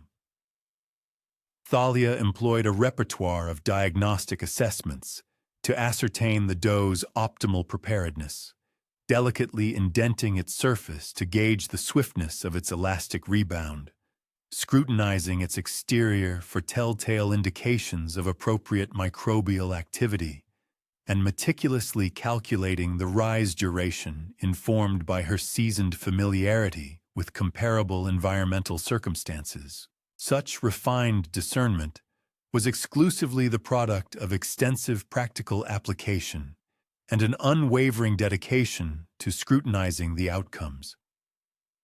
The actual act of baking necessitated a profound comprehension of the unique thermal dynamics exhibited by the substantial stone oven, which invariably served as the focal point of the bakery. These formidable ovens were brought to their operational temperature by igniting combustible materials directly within the designated baking cavity, followed by the careful extraction of the embers and ash. Once the dense stone masonry had assimilated a sufficient thermal reservoir to accommodate several successive loads of bread, the latent heat emanated by the structure would then cook the bread in a progressive and uniform manner. This method was instrumental in developing the robust, delightfully resilient crusts and the succulent, yielding interiors that were the hallmark of authentic hearth-baked varieties. The precise regulation of the oven's internal temperature and the judicious, expeditious placement of the loaves demanded a specialized proficiency that could only be attained through many years of dedicated practice. The meticulously orchestrated progression of baking operations adhered to a precise strategy designed to harness the oven's thermal energy with utmost efficiency. Initially, the period of peak heat intensity was allocated for robust, substantial breads, which required vigorous thermal application to facilitate optimal crust formation and structural integrity. As the internal temperature gradually subsided, more fragile culinary creations were introduced, An assortment of sweetened breads, delicate pastries, and other items susceptible to scorching or overbrowning during the initial, more intense heat. Ultimately, the lingering warmth within the oven was ingeniously repurposed for secondary functions, such as the desiccation of aromatic herbs, the gentle reheating of pre-prepared foodstuffs, or various other endeavors that profited from a mild, sustained thermal environment. In a competently administered bakery, the principle of maximizing utility ensured that no energy or resource remained unutilized. The societal function of the local bakery transcended its fundamental purpose of merely supplying baked goods. It acted as an indispensable communal hub, a vibrant nexus where residents converged to disseminate current information, engage in discourse regarding affairs of local significance, and cultivate the intricate web of social bonds essential for community cohesion. Patrons frequently forged enduring rapport with their bakers, acquiring the nuanced skill of scheduling their visits to coincide with the emergence of their preferred bread varieties from the oven, implicitly relying upon the baker's discerning assessment of product excellence and vitality, and consistently regarding the establishment as an unfailing provider of essential daily nourishment. Thalia possessed an intimate understanding of her clientele's diverse preferences and meticulously tailored her production output to align with these individual requirements. She was acutely aware, for instance, that Marcos, the artisan potter, favored a robust and substantial barley bread, ideally suited to provide sustained energy throughout his arduous days spent at the potter's wheel. In contrast, Helena, the diligent weaver, exhibited a predilection for delicate wheat rolls, which would not induce lassitude during her intricate and demanding textile work. Younger patrons consistently gravitated towards sweetened breads enriched with honey and nuts, whereas her more senior customers typically requested softer loaves, specifically designed for ease of mastication. This profound, personalized insight empowered her to cater to her community's needs with a degree of efficacy far surpassing the capabilities of any expansive, commercially driven enterprise. The pivotal economic significance of bread within ancient societal structures conferred upon bakers such as Thalia roles of substantial public accountability. Bread, far from being a mere indulgence, represented an absolute dietary imperative, forming the fundamental caloric and nutritional bedrock for the vast majority of the populace. In periods marked by scarcities of grain or volatile market pricing, bakers were compelled to navigate a delicate equilibrium between fulfilling their patrons' essential requirements and ensuring the continued viability of their own commercial ventures. It was a common practice for them to grant credit to their most reliable clientele during periods of economic hardship, demonstrating a profound recognition that the cultivation and preservation of communal solidarity held precedence over the pursuit of immediate financial gains. The inherent fluctuations in the seasonal accessibility and inherent characteristics of grain consistently rendered the baker's occupation both intellectually stimulating and technically demanding. Newly gathered harvests introduced vibrant, distinct flavors and enhanced properties conducive to superior baking outcomes, yet concurrently mandated adaptive modifications in processing methodologies. Conversely, aged grain could necessitate altered hydration ratios or extended mixing durations. Atmospheric conditions exerted an influence not solely upon the unprocessed ingredients, but equally upon the ambient conditions within the baking milieu. Days characterized by elevated humidity compelled revisions in the proving schedules, whereas colder climatic spells might mandate alterations in the strategic oversight of the oven's operation. A truly accomplished baker cultivated the wisdom to harmoniously integrate these natural variances into their workflow, rather than engaging in a futile struggle against them. Furthermore, a diverse array of religious tenets and established cultural customs significantly shaped the baker's professional endeavors. Specific celebratory feast days necessitated the creation of distinctive breads, characterized by their customary forms and particular constituent elements. Matrimonial festivities, for instance, called for intricately adorned loaves, serving as potent emblems of affluence and fecundity. Assemblages for funeral rites, conversely, demanded unembellished, hearty breads, befitting the gravity and solemnity of such occasions. Thalia diligently upheld an extensive compendium of recipes and specialized methodologies to address all these unique requirements, recognizing that her vocational purview encompassed not only the provision of everyday nourishment, but also the vital guardianship of cherished cultural legacies. As the early hours of the day advanced, and her customary patrons commenced their arrival to procure their daily sustenance, Thalia experienced a profound sense of contentment, a gratification intrinsic to the accomplishment of diligently executed labor.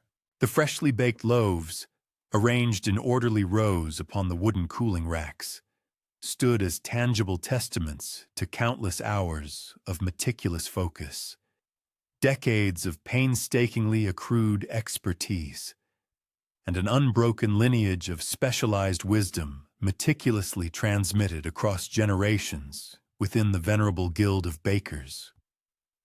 Each individual loaf was destined to provide vital nourishment to a household, to invigorate the day's manifold undertakings, and to supply the essential caloric impetus that sustained the community's dynamic operation.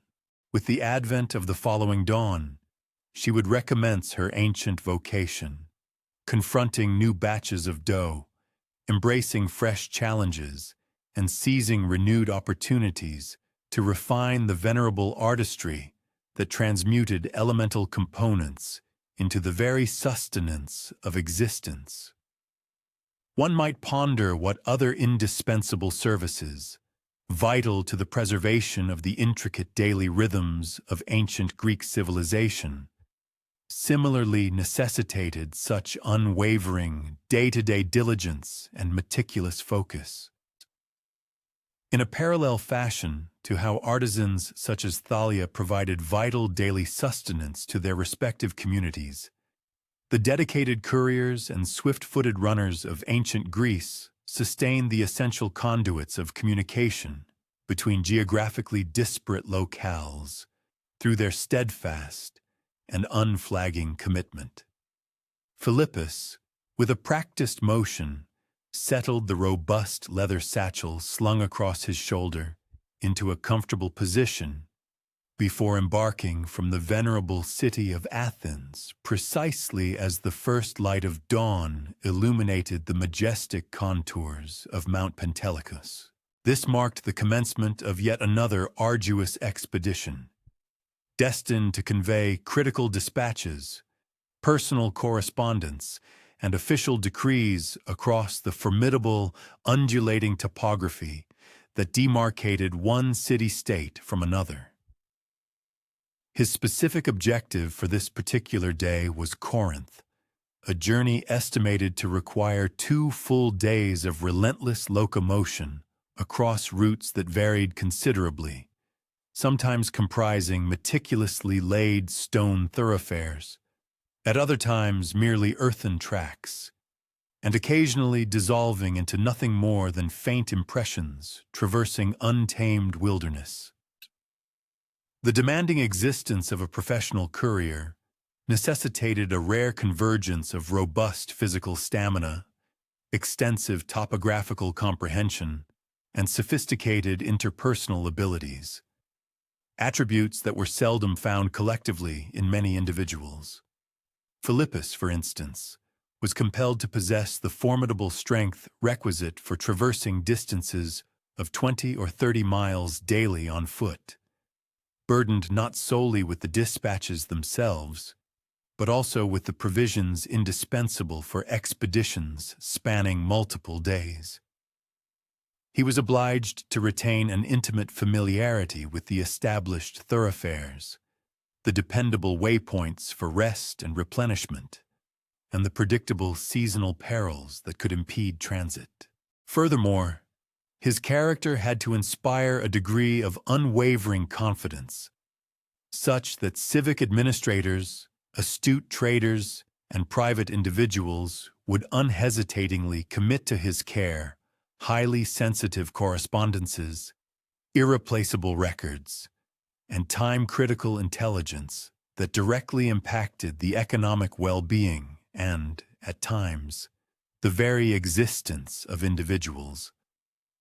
The rigorous tutelage of a prospective messenger commenced during early boyhood, wherein youths exhibiting an innate aptitude for swift locomotion were progressively acclimated to extended distances and increasingly arduous geographical features.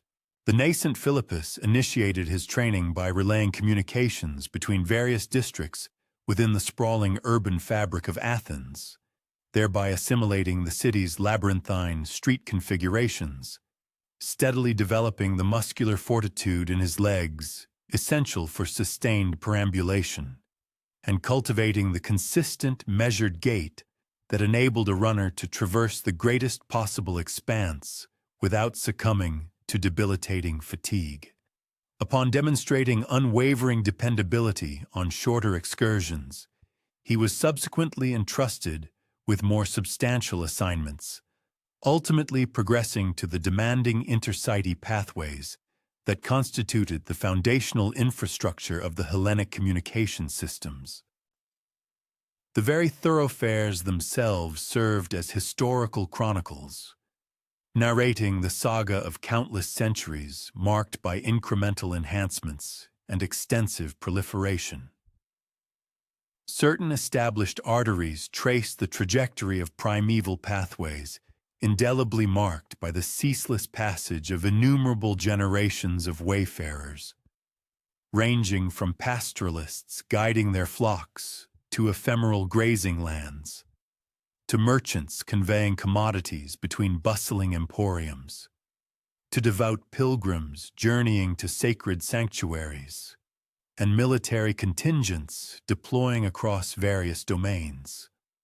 Other roadways represented more contemporary engineering feats, meticulously surfaced with robust stone blocks and expertly designed to afford the most expeditious courses between pivotal locales. Nevertheless, even the most impeccably constructed roads demanded perpetual upkeep, compelling couriers to acquire the crucial expertise of circumnavigating impediments such as erosion-induced washouts, sudden rock slides, and the periodic inundations that could render customary itineraries temporarily impassable. The intricate network of ancient Greek communication frequently encountered formidable obstacles, with certain routes becoming temporarily impassable. The very geography of Greece rendered long-distance transmission of information particularly arduous. Towering mountain ranges compartmentalized valleys, which, despite appearing a mere few miles apart as the crow might fly, necessitated hours of strenuous ascent and descent for any traveler attempting to navigate them on foot. While coastal pathways offered some respite from the relentless elevation changes, they simultaneously subjected voyagers to a distinct set of perils. Tempestuous storms that rendered shoreline trails treacherous, the seasonal inundation of rivers that demanded perilous fording, and extensive stretches of coastline where sheer cliffs plummeted directly into the azure sea, leaving absolutely no viable space for any overland passage. Philippus, a seasoned courier, possessed an extraordinary internal cartography of the entire Hellenic region, a profound understanding meticulously amassed through years of ceaseless travel and keen, discerning observation. His invaluable expertise encompassed knowledge of every dependable fount of fresh water, which settlements extended hospitality to wayfarers, and conversely, which communities regarded strangers with suspicion. He also knew precisely which mountain passes afforded prolonged access during the late winter months and reopened earliest in the nascent spring. Such vital, practical wisdom was unobtainable from academic texts or static maps. It could only be acquired through direct, first-hand encounters, through the diligent compilation of granular details that experienced itinerants leveraged to ensure their expeditions remained both secure and expeditious. The missives entrusted to his care truly embodied the vital essence of ancient Greek civilization. These included authoritative governmental communiques exchanged between independent city-states, reporting on delicate diplomatic negotiations, strategic military deployments, crucial mercantile pacts, and a myriad of other pressing matters that necessitated concerted action among autonomous communities. Beyond official dispatches, he conveyed extensive commercial correspondence between merchants, coordinating consignments, bargaining over tariffs, and disseminating intelligence regarding prevailing market trends in distant polis. Furthermore, Philippus carried intimate personal letters exchanged between family members, dear friends, and business associates, thus sustaining cherished personal relationships across the considerable distances that often estranged Greek communities. The safeguarding of these messages remained a perpetual preoccupation, given that information held intrinsic worth, prompting certain individuals to expend extraordinary efforts to intercept communications that might furnish them with mercantile or governmental leverage. Philippus, through arduous experience, had mastered several techniques for protecting the intelligence contained within his dispatches.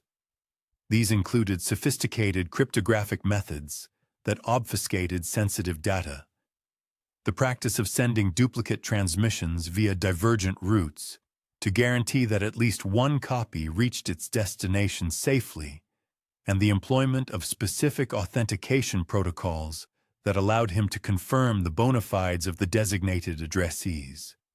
The most confidential intelligence, however, was often committed entirely to memory rather than inscribed, a practice that demanded couriers possessing prodigious recall and unwavering trustworthiness. The capricious nature of the weather presented persistent obstacles that necessitated continuous adjustment and astute discernment. The arrival of spring typically transformed roads into quagmires of sucking mud, rendering them almost unnavigable. Summer's scorching sun posed a severe hazard to anyone attempting long-distance travel during the peak diurnal temperatures. Autumnal storms, often striking with minimal forewarning, could inundate waterways and erode the structural integrity of bridges. Winter, with its heavy snows, rendered alpine routes inaccessible and made passage treacherous or utterly impracticable on elevated thoroughfares. Seasoned messengers, therefore, learned to interpret meteorological indicators with precision, modifying their itineraries commensurately, sometimes patiently waiting days for conditions to ameliorate rather than venturing into perilous conditions. The arduous exertions of perpetual perambulation demanded meticulous consideration of sustenance, fluid intake, and recuperation. Philippus invariably carried provisions of dried food, carefully selected not to decay during his extended expeditions. Hard bread, desiccated fruits, nuts, and cheese specifically chosen for its ability to preserve effectively rather than decompose. He possessed an intimate knowledge of the location of every dependable aquiferous point along his regular routes and carried specialized liquid receptacles for stretches where natural sources were sparse. Sleep, more often than not, involved bivouacking al fresco, enveloped in a protective mantle, relying on a combination of serendipity and watchfulness for safeguarding against feral beasts and predatory human threats. Yet, despite its rigors, the work also yielded compensations that scant other professions could rival. Professional messengers witnessed a greater breadth of the world than most individuals in ancient times, experiencing the multifariousness of topographies, societal mores, and modes of existence that flourished within the Hellenic domain. This exposure cultivated an expansive outlook on events, enabling them to comprehend how regional occurrences fit into overarching trends and to discern interdependencies between distant communities that might not be evident to people who remained geographically circumscribed. This profound knowledge transformed them into esteemed founts of information and counsel, rendering them respected figures within the communities they served. Indeed, the communal dimensions of messenger work were considered equally significant to the physical challenges. Messengers frequently functioned as unofficial intelligence conduits, conveying not merely formal dispatches, but also a wealth of hearsay, unsubstantiated reports, and common intelligence that fostered communal linkages with the broader global context. They disseminated tidings concerning local feasts and festivities, accounts of bountiful or meager yields from harvests, and information about governmental shifts that might impact commerce or transit. This unofficial informational web significantly contributed to the genesis of a shared culture that unified the Greek world together, notwithstanding its inherent geopolitical disunity. The cultivation of strong rapport with hostile proprietors, equestrian facility managers, and other individuals who offered provisions to travelers proved pivotal for efficacious courier duties. These crucial connections were meticulously built over years of forthright transactions, prompt remuneration, and reciprocal esteem. A messenger who cultivated a renown for equitable conduct and engaging discourse would discover that access was granted with greater alacrity, intelligence was shared without hindrance, and assistance was forthcoming when exigencies emerged. Contrariwise, couriers who exploited generosity or demonstrated untrustworthiness swiftly became persona non grata at the very establishments they relied upon for the effective execution of their itineraries. The evolution of sophisticated relay systems enabled swifter message transmission than any solitary courier could achieve. Instead of employing one person to undertake an entire expedition, dispatches were transmitted among couriers strategically positioned at predetermined waypoints. This methodology allowed unwearied carriers to sustain peak velocity over abbreviated segments. Such intricate systems demanded meticulous orchestration and unswerving dependability from every contributor, as a breakdown at any juncture would disrupt the whole sequence. However, when operating optimally, relay systems could deliver pressing communiques more swiftly than any alternative archaic transmission modality. Wayfinding proficiencies became an inherent aptitude for seasoned messengers, who acquired the art of orienting themselves using celestial bodies like the sun and stars, prominent geographical features, and nuanced topographical indicators that denoted bearing and position. The critical ability to uphold trajectory during nocturnal journeys, amidst obscuring mist, or within uncharted domains, could signify the distinction between accomplished conveyance and perilous postponements. These essential skills were cultivated incrementally through assiduous scrutiny and the kind of profound attention to natural signs that ancient populations developed from sheer exigency. The fiscal significance of dependable transmission meant that expert couriers benefited from consistent engagement and enjoyed societal esteem.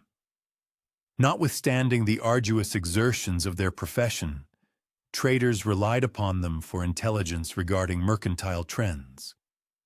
Governmental authorities confided in them for interstate and bureaucratic communiques, and private citizens entrusted them with intimate missives that sustained familial and communal bonds over vast expanses.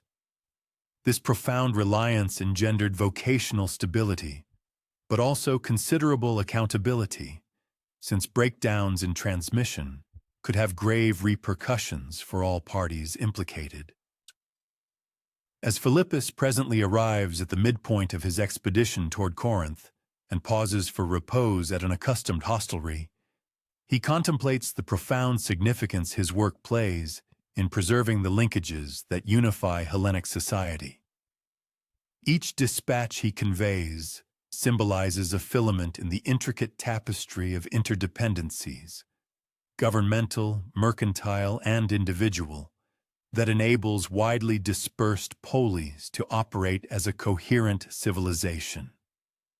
Tomorrow he will finalize this consignment and commence the homeward trek to Athens, carrying fresh communiques that will perpetuate the ceaseless flow of intelligence, continuously maintaining the interconnectedness of the ancient world. Beyond messengers like Philippus, what other diligent custodians upheld the foundational framework that enabled the prosperity of Hellenic society across expansive territories? While couriers conveyed verbal intelligence over considerable expanses, the scribes of ancient Greece safeguarded linguistic records through extensive epochs. In a compact, unlit compartment beneath the bustling marketplace of Athens, Lysander immerses his calamus in meticulously formulated pigment and perseveres in transcribing the statutory framework that will regulate his polis for future eons.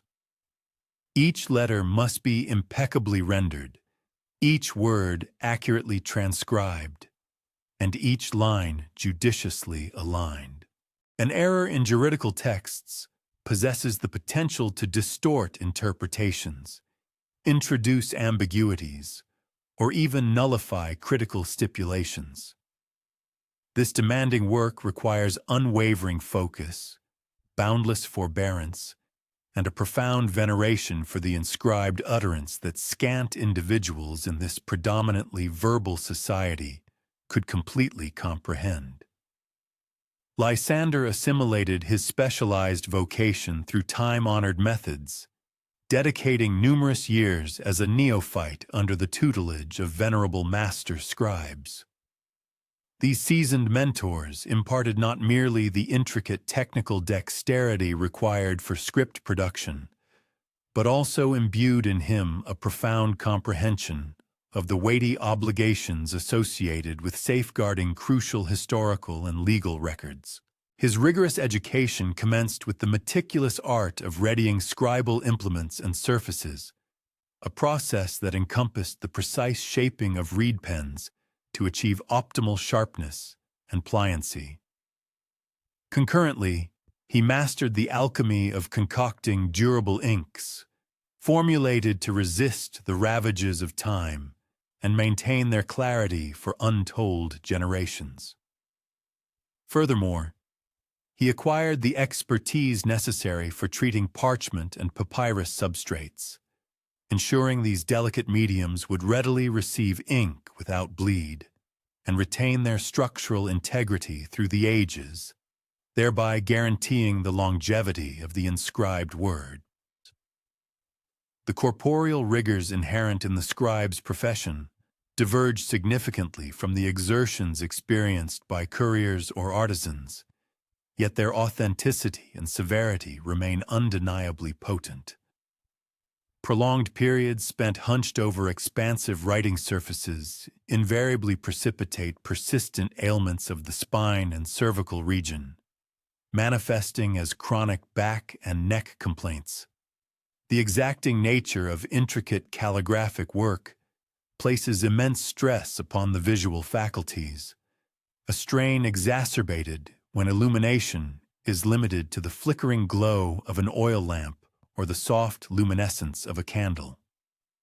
Moreover, the ceaseless, repetitive gestures involved in penmanship frequently induce considerable discomfort and pain in the hands and forearms. Nevertheless, arguably the most formidable hurdle lies in the unyielding mental requirement for unwavering, protracted focus. A momentary lapse in vigilance, a fleeting instant of distraction, possesses the potential to introduce inaccuracies so grave as to necessitate the complete re-execution of entire document segments. The extensive array of legal instruments Lysander meticulously transcribes encompasses the entirety of communal existence. This vast collection includes commercial statutes dictating the parameters of contractual obligations, international trade pacts, and the intricate nuances of real estate dominion. It further comprises penal codes that meticulously delineate transgressions and their corresponding retributions, alongside foundational constitutional stipulations that formalize governmental protocols and safeguard the inherent prerogatives of citizenry. Additionally, a comprehensive body of administrative directives governs sundry matters, ranging from the daily functioning of bustling marketplaces to the solemn observance of sacred religious festivals.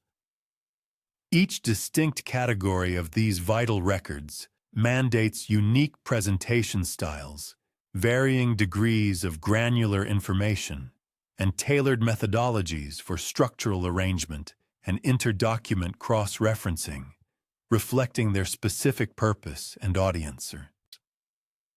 Lysander's profound grasp of the subject matter he replicates imbues him with superior efficacy as a scribe.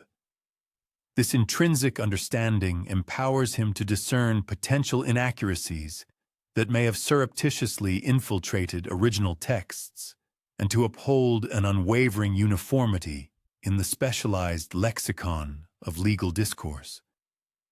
He has cultivated a comprehensive erudition in Athenian jurisprudence, not through conventional academic legal instruction, but rather via the assiduous and protracted endeavor of transcribing myriad legal clauses. This experiential learning involved keenly observing the intricate interconnections between disparate statutes and meticulously analyzing the practical application of fundamental legal tenets across a multitude of varied scenarios, thereby building an unparalleled practical expertise. The constituent elements employed in the creation of legal documents are stringently required to adhere to the most exacting benchmarks for resilience and enduring quality. Papyrus, ingeniously fabricated from the abundant reeds of Egypt, offers a superb substrate for inscription. However, it exhibits a comparatively swift degradation when exposed to humid environmental conditions. Conversely, parchment, meticulously fashioned from specially treated animal hides, commands a greater financial outlay, but boasts significantly enhanced longevity and an inherent robustness against the wear and tear of frequent manipulation. For those documents deemed of paramount significance, scribes invariably select the most exquisite grades of parchment procurable, meticulously prepared using arcane methods designed to amplify its lifespan and fortify its resistance to discoloration, fissuring, or any other manifestations of material decay. Inks, too, pose a distinct set of formidable obstacles, given that improperly constituted formulations possess the potential to diminish in vibrancy bleed uncontrollably, or even corrode the very substrate of the writing surface over extended periods. The most efficacious inks destined for enduring documents are meticulously compounded from precise amalgamations of finely ground carbon black and specialized agglutinating agents, engineered to permeate the fibers of the writing material, rather than merely resting superficially upon its exterior. These superior inks necessitate frequent, fresh preparation, as their consistency tends to congeal and become unmanageable if permitted to remain dormant for excessive durations. Indeed, the skillful compounding of exemplary ink constitutes a refined artistry in its own right, demanding an intricate understanding of chemical principles, the science of materials, and an acute awareness of the particular demands imposed by varying categories of documents. The transcription methodology adheres to a rigorously defined sequence of operations, specifically orchestrated to attenuate the incidence of mistakes and guarantee unwavering uniformity. Initially, Lysander undertakes a thorough perusal of the original manuscript, meticulously pinpointing any nascent issues or ambiguous segments that mandate elucidation prior to the commencement of the actual replication. Subsequently, he meticulously devises the architectural blueprint for the forthcoming document, precisely computing the spatial allocation requisite for each distinct division, determining the optimal placement of page delineations, and strategizing the textual arrangement to optimize both legibility and practical legal utility. The physical act of inscription itself is executed in discrete phases, each deliberately incorporating mechanisms for the detection and rectification of inaccuracies. The initial phase involves the production of a preliminary rendition, or rough draft, wherein the paramount objective is the faithful transcription of all textual information, with less emphasis placed on achieving flawless aesthetic presentation. This preliminary manuscript undergoes an exhaustive review, during which every single word is scrupulously cross-referenced against the original source document, and any identified discrepancies are diligently rectified. It is solely after this rigorous verification process that the endeavor to create the definitive version commences. A rendition which is bound to satisfy the most stringent criteria for clarity of script, impeccable structural arrangement, and overall visual excellence. Legal instruments necessitate an extraordinary degree of meticulousness in their structural composition and arrangement, attributes crucial for rendering them genuinely serviceable as practical points of reference. Interconnected statutory clauses must be systematically consolidated within coherent groupings, augmented by lucid headings and subordinate titles designed to facilitate the rapid retrieval of precise data by their intended users. Furthermore, internal citations connecting disparate segments must be both unimpeachable in their veracity and genuinely beneficial to the reader. Pivotal definitions and foundational tenets demand prominent emphasis or strategic placement within the text to ensure their effortless accessibility. The accomplishment of these objectives transcends mere transcriptional proficiency, demanding instead discerning editorial sagacity and an intimate comprehension of the real-world applications for which these documents are ultimately destined. The secure custodianship and long-term safeguarding of finalized legal records introduce a continuous series of formidable hurdles, extending considerably past the initial phase of their transcription. These invaluable artifacts demand robust protection from the corrosive effects of humidity, the destructive inroads of vermin such as insects and rodents, the catastrophic potential of fire, and the pervasive threat of human oversight or neglect. Moreover, they necessitate systematic arrangement in a manner that permits the swift and unambiguous retrieval of particular items upon demand. Routine examination and preventative care are indispensable to detect any incipient signs of degradation before they escalate into irreparable damage. Crucially, a regimen of periodic recopying is imperative to generate new, pristine versions, thereby forestalling the eventual demise of the originals as they succumb to the inevitable ravages of time and become illegible. The profound societal significance attached to impeccably precise legal documentation elevates scribes such as Lysander to roles of substantial confidence and weighty accountability.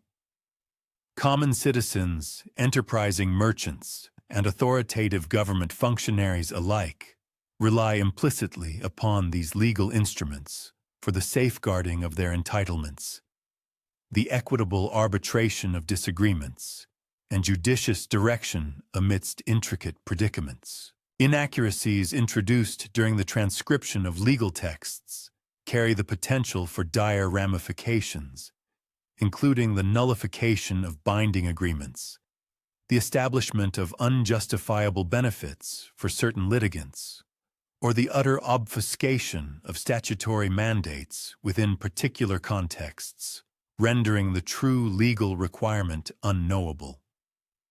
The operational milieu of legal scribes intrinsically mirrors the paramount importance ascribed to their endeavors. Lysander's dedicated scriptorium is purpose-built to furnish the most conducive circumstances for intricate labor, abundant illumination, a congenial ambient temperature, and effective insulation against distracting sounds and unwanted intrusions. The ergonomic arrangement of the furnishings is meticulously conceived to facilitate correct bodily alignment and alleviate corporeal stress. Writing platforms are precisely calibrated to the ideal elevation and inclination. Furthermore, sophisticated archival mechanisms ensure that all requisite materials remain systematically ordered and readily retrievable. In essence, every aspect of the chamber's design is orchestrated to cultivate precision, foster productivity, and guarantee the enduring integrity of invaluable documentation. Concerted effort among fellow scribes proves indispensable for undertaking extensive undertakings, such as the transcription of entire legal codices or exhaustive administrative archives. Various scribes may concurrently labor on distinct segments, a process demanding meticulous synchronization to uphold uniformity in textual presentation, specialized vocabulary, and inter-document citations. Periodically scheduled convocations enable scribes to deliberate upon emerging difficulties, disseminate effective remedies, and collectively uphold the elevated benchmarks intrinsic to legal documentation. This cooperative methodology additionally furnishes a robust system of safeguards against individual fallibilities, as numerous individuals scrutinize each document prior to its official declaration as finalized. The cerebral exertions inherent in legal transcription transcend the rudimentary act of mere replication, encompassing instead the nuanced processes of interpretation, systematic structuring, and judicious editorial discernment. Legal discourse frequently incorporates highly specialized nomenclature, convoluted syntactical constructions, and allusions to antecedent documents or fundamental jurisprudential concepts. Scribes are therefore obliged to possess a sufficiently profound comprehension of these intricate elements to accurately perceive instances where logical coherence is absent, where internal citations are erroneous, or where particular stylistic decisions in presentation might inadvertently engender ambiguity for subsequent users of the compiled records. The pedagogical process for cultivating nascent scribes necessitates more than simply imparting technical proficiencies. It fundamentally involves inculcating the requisite dispositions and professional routines that are indispensable for legal transcription. Meticulousness in execution, fortitude in the face of monotonous tasks, an unwavering commitment to precision, and a comprehensive appreciation for the overarching societal value of their vocation are all virtues that must be assiduously nurtured through practical experience and dedicated mentorship. Venerated master scribes, exemplified by Lysander, embrace this instructional obligation with profound gravitas, acutely aware that the caliber of forthcoming legal documentation hinges directly upon the thoroughness with which they equip their protégés. The financial dimensions of the scribal profession underscore the considerable esteem society bestows upon impeccably accurate legal archives. Expert scribes typically secure commendable remuneration, enjoy consistent occupational engagement, and garner widespread public deference. The sophisticated implements and substances they employ, such as superior-grade parchment, indelible inks, and purpose-designed instruments, constitute substantial capital outlays that communities willingly undertake, driven by the critical necessity of possessing dependable legal records. This robust economic underpinning empowers scribes to prioritize the meticulousness and excellence of their output over mere rapidity, thereby generating documents destined to benefit their respective societies for countless future epochs. As the twilight hours draw near and Lysander brings to conclusion yet another segment of the extensive legal compendium he has been transcribing, he experiences a profound, understated contentment. This gratification stems from engaging in a vocation that transcends ephemeral requirements, dedicating itself instead to a more expansive and enduring purpose. The meticulously inscribed words he has safeguarded this day are destined to inform future judicial rulings, safeguard the inherent prerogatives of the populace, and uphold the very fabric of societal harmony, long after his own name has faded from memory. His unwavering precision, his steadfast devotion to exactitude, and his acute perception of the overarching significance of codified law collectively fortify the bedrock upon which a refined civilization is built. With the dawning of the new day, he will embark upon the next portion, perpetuating the ceaseless yet utterly vital enterprise of enshrining humanity's collective wisdom in an indelible format. Beyond the diligent efforts of those who recorded human knowledge in permanent form, other patient guardians of understanding played an equally vital role in upholding the fundamental intellectual underpinnings of ancient Greek civilization. Much like erudite scribes such as Lysander, painstakingly safeguarded the intricate legal frameworks that governed Hellenic society. The indefatigable salt-gatherers inhabiting the coastal regions of the Aegean Sea meticulously preserved the very sustenance that nourished its populace, ensuring its continued vitality and prosperity. Theodorus, a seasoned artisan of the sea, carefully navigates the shallow, shimmering lagoons hugging the coastline near the historic plains of Marathon. He experiences the gentle, sun-warmed brine lapping against his legs, a familiar sensation as he embarks upon yet another arduous day dedicated to extracting one of Antiquity's most profoundly valued commodities. While contemporary individuals might perceive salt as an ubiquitous and rather unremarkable substance, in the venerable epoch of the ancient world, Its intrinsic worth was truly extraordinary, often commanding a price equivalent to its weight in silver. This crystalline treasure was absolutely indispensable, not only for the crucial task of food preservation and the meticulous curing of leather, but also for myriad other vital applications and industrial processes that collectively underpinned the very possibility of a sophisticated and civilized existence.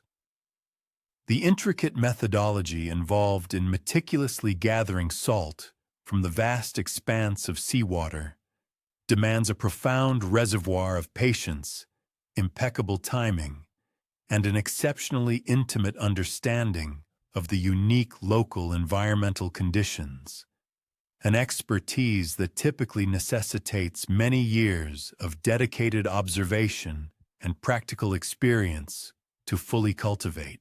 Theodorus, through his extensive tenure, has assiduously mastered the art of discerning the nuanced, almost imperceptible indicators that unequivocally signal the opportune moment for optimal salt production.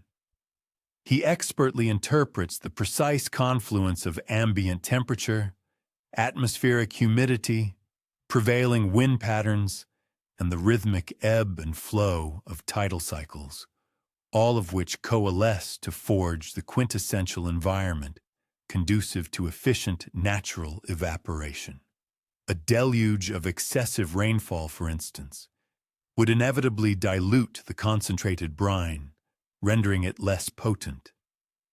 Conversely, an insufficient duration of direct sunlight would significantly impede the crucial evaporative process. Furthermore, an overly vigorous wind could tragically scatter the nascent, precious crystals before they could be carefully gathered, thereby squandering weeks of preparatory work. The expansive salt flats where Theodorus dedicates his labor are not merely fortuitous natural formations, but rather sophisticated, meticulously engineered systems comprising a network of shallow ponds and interconnected channels. These intricate hydraulic structures represent the accumulated wisdom and diligent efforts of countless generations of salt gatherers who have painstakingly constructed and maintained them over centuries. Each individual pond within this complex is meticulously leveled with remarkable precision, a crucial design element ensuring a uniformly shallow water depth across its entire surface.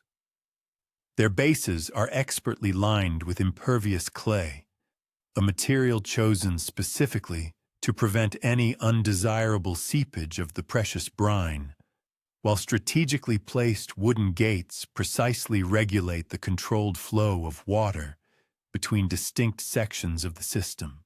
The vital channels responsible for conveying fresh seawater into this elaborate network are subjected to rigorous and routine cleaning, a preventative measure designed to avert any obstruction caused by intrusive sand, drifting seaweed, or various forms of detritus that tempestuous storms might sweep in from the deeper, more turbulent waters. The serene tranquility of the early morning hours consistently offers the most propitious window for meticulously inspecting the salt ponds. At this time, when the ambient air retains a refreshing coolness and the nocturnal evaporative processes have diligently concentrated the saline solution to its optimal potency, Theodorus embarks on his deliberate traverse through the tranquil, shallow waters. He employs a lengthy, custom-crafted wooden rake, deftly maneuvering it to probe the very bottom of each pond, keenly listening for the unmistakable, crisp crunch that signifies the successful formation of salt crystals upon the clay substrate. This auditory cue is profoundly distinctive, a sharp contrast to the muted squelch of soft mud or the grating scrape produced by loose shells and incidental stones. Upon identifying a pond ripe for immediate harvest, he carefully delineates its precise location, by firmly implanting a simple wooden stake, ensuring he can readily return with the specialized implements required for the extraction process. The act of extracting the crystallized salt transcends mere manual labor. It is, in essence, a refined art form demanding an acute sense of timing and meticulous execution. The delicate crystals necessitate collection at an unequivocally precise juncture. Should they be gathered prematurely, they remain diminutive in size and inextricably intermingled with undesirable impurities. Conversely, if the harvest is delayed even slightly, they risk the unfortunate process of redissolving back into the concentrated brine. Theodorus skillfully wields a uniquely specialized implement, ingeniously designed as a hybrid of a rake and a scoop, featuring finely spaced wooden tines. This clever construction permits the excess water to drain away effortlessly, while simultaneously securing the invaluable salt crystals. Every single scoop must be executed with utmost care and deliberate gentleness, specifically to avert disturbing the fine sediment resting on the pond's floor, an oversight that would inevitably adulterate the pristine white salt with unsightly mud and extraneous debris, compromising its quality. Subsequent to its careful extraction, the harvested salt is meticulously gathered into robust woven baskets, each thoughtfully lined with a permeable cloth. This ingenious design facilitates the gradual draining away of any residual brine, while securely containing the precious crystalline contents. These laden baskets are then strategically positioned upon elevated wooden platforms, ensuring they remain well above the water's surface. This placement harnesses the fundamental force of gravity, allowing it to perform the bulk of the essential work in separating the liquid from the solid components. This crucial drying process cannot, under any circumstances, be expedited. Any attempt to forcibly squeeze or press the salt in an effort to accelerate water removal would inevitably pulverize the delicate crystals, thereby significantly diminishing the overall quality and market value of the ultimate product. Instead, Theodorus, with practiced precision, arranges the baskets in an intricate and thoughtful pattern, a configuration meticulously designed to optimize both air circulation and efficient drainage, ensuring a superior yield. The rigorous implementation of quality control measures stands as an absolutely indispensable pillar within the sphere of salt production, primarily because distinct grades of salt are destined for diverse applications and, consequently, command significantly varying market prices. The most exquisite, pristine white crystals, utterly devoid of any hint of discoloration or extraneous foreign matter, are meticulously set aside and reserved exclusively for the critical tasks of food preservation and culinary seasoning. These premium crystals are destined for sale to affluent households, discerning professional cooks, and reputable merchants specializing in the trade of high-value luxury commodities. Conversely, the lower grades of salt, which might permissibly contain minor inclusions of sand or organic particulate matter, are deemed perfectly appropriate and highly effective for more industrial applications, such as the robust curing of leather, the intricate process of dyeing cloth, or various other manufacturing endeavors where sheer quantity is often a more paramount consideration than absolute purity. The comprehensive enterprise of salt gathering extends far beyond the demanding physical labor inherent in harvesting. It unequivocally necessitates a shrewd and vigilant attention to prevailing market conditions and the cultivation of robust customer relationships. Theodorus, with astute business foresight, assiduously fosters and nurtures vital connections with a diverse array of clients. These include the influential merchants responsible for transporting his valuable commodity to distant inland cities, the dedicated food preservers who rely on a consistent and ample supply for the viability of their own operations, and the discerning wealthy households who steadfastly appreciate and demand the unvarying, superior quality of his meticulously produced salt. Such invaluable relationships are painstakingly forged and solidified over many years, predicated upon a foundation of consistently reliable deliveries, unimpeachable honest dealings, and an unwavering reputation for expertly producing salt that precisely caters to the distinct and specific requirements of each individual customer. However, the caprices of the weather invariably pose perpetual and formidable challenges, demanding from the salt gatherer both remarkable flexibility in adaptation and meticulous long-term strategic planning.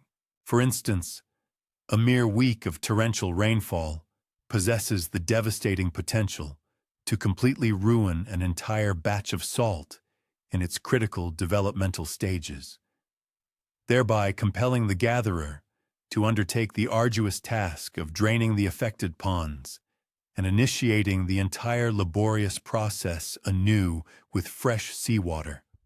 Furthermore, violent storms can inflict considerable damage upon the painstakingly maintained pond structures, necessitating urgent and immediate repairs to avert the catastrophic loss of concentrated brine, which itself embodies weeks of diligent and patient labor. Prolonged stretches of overcast weather similarly impede the vital process of evaporation, resulting in an accumulating backlog of partially developed salt that must be managed with extreme caution to preempt any undesirable spoilage. The inherent seasonal rhythms governing salt production dictate that the overwhelming majority of the annual harvest must be assiduously completed during the arid summer months, a period characterized by the most elevated evaporation rates and negligible rainfall. This cyclical demand engenders distinct phases. Intense, bustling periods of activity are succeeded by comparatively tranquil months during which the primary focus shifts towards essential maintenance, comprehensive repairs, and meticulous preparation for the forthcoming production season.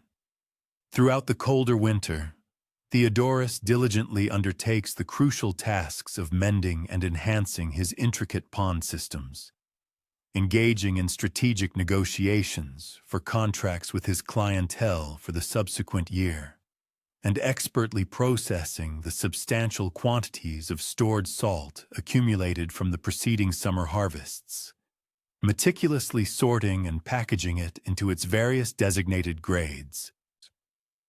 The diverse array of tools and specialized equipment employed in the ancient craft of salt gathering are not merely utilitarian objects.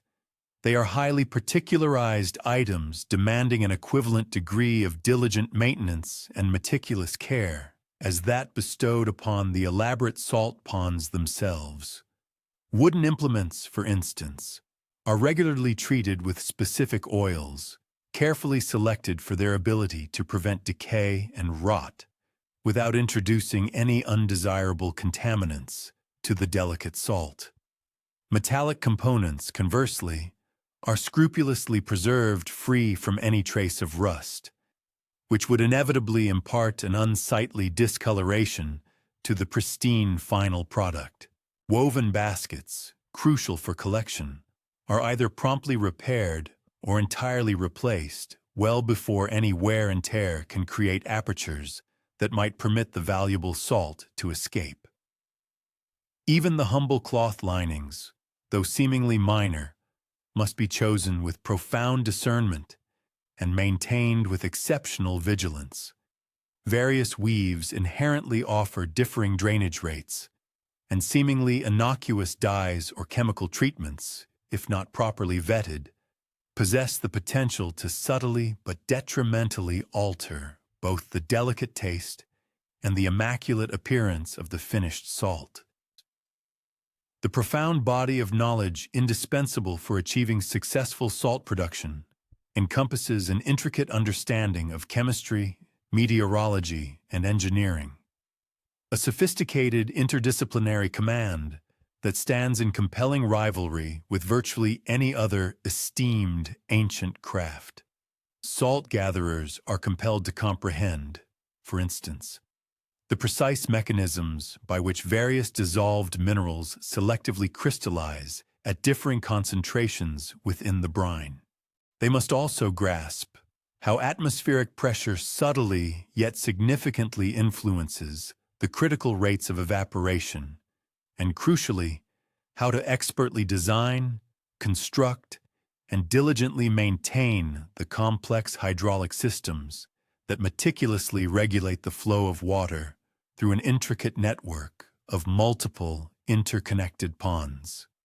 This invaluable, nuanced knowledge is customarily transmitted across generations, either through dedicated family lines or via structured apprenticeship systems, ensuring the meticulous preservation of both the practical techniques and the underlying theoretical understanding. The intricate economic facets of the ancient salt trade powerfully underscore the utterly essential and irreplaceable nature of this fundamental commodity within the fabric of ancient society. The arduous endeavor of salt gathering consistently furnishes a reliable and steady income stream throughout the productive season, frequently presenting lucrative opportunities for commanding premium prices when market supply becomes constrained by adverse weather conditions or other unforeseen factors. While the establishment of such an enterprise undoubtedly necessitates a substantial initial investment in the construction of elaborate ponds and specialized equipment, these considerable expenditures are typically recouped incrementally over numerous years of sustained production. Crucially, the fundamental demand for salt remains perpetually constant and remarkably predictable. It is a universal necessity required by every segment of the population, and for the vast majority of its indispensable applications, there simply exist no effective or viable substitutes.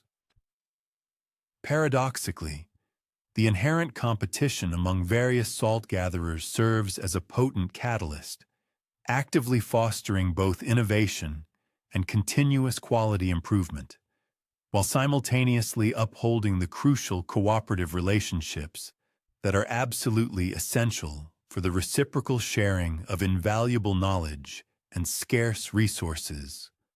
While neighboring gatherers might indeed vie intensely for the most lucrative customers and the highest possible prices for their product, they simultaneously engage in a pragmatic exchange of vital information concerning evolving weather patterns, prevailing market conditions, and novel technical improvements that ultimately redound to the benefit of every participant within the industry.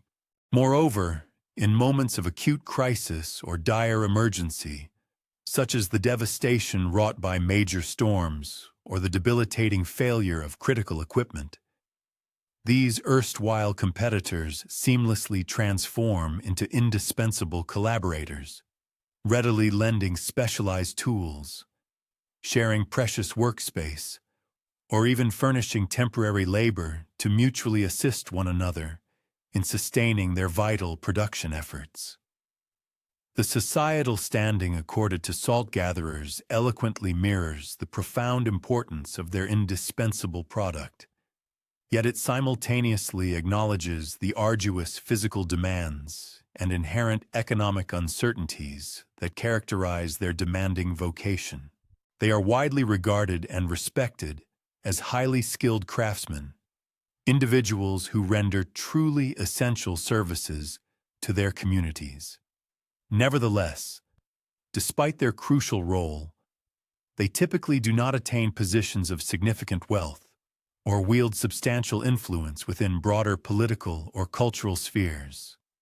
Their primary social connections are predominantly forged with other individuals intimately involved in the intricate processes of food production and preservation. Industrious farmers, diligent bakers, astute merchants, and prudent householders, all of whom possess a keen and practical understanding of the paramount importance of securing reliable access to consistently high-quality salt. As the afternoon gracefully advances and the formidable sun ascends to its zenith of intensity, Theodorus brings his diligent morning rounds to their meticulous conclusion. He then embarks upon the painstaking and precise undertaking of conveying the freshly harvested salt to designated storage areas, where it will undergo further desiccation before its eventual packaging for commercial distribution. The accumulated warm crystals shimmer and sparkle with an almost ethereal luminescence, resembling countless tiny diamonds glinting under the brilliant sunlight. Each individual crystal encapsulates not merely hours of patient toil, but also an unwavering, scrupulous attention to the immutable natural processes that have unfolded in precisely the same manner for innumerable generations. His unwavering, methodical dedication to this venerable, ancient craft not only plays a pivotal role in preserving the essential foodstuffs that nourish and sustain his entire community, but also steadfastly upholds and perpetuates the profound traditions that inextricably link him to the long lineage of salt gatherers who have plied their trade along these very same coastal waters for centuries, who diligently navigated these same ancient coastal waters. Beyond the bustling shores where salt gatherers like Theodorus toiled in harmony with the sea's cyclical rhythms, a different essential craft underpinned the very possibility of civilized existence in ancient Greece: shepherding. High in the majestic mountains of Arcadia, shepherds like Aristomos lived by the profound, unhurried cadences of the rugged terrain and verdant pastures. Aristomos, a seasoned guardian of his flock, meticulously guided his animals along time-honored pathways that meandered through venerable oak groves and expansive meadows adorned with a vibrant tapestry of wildflowers.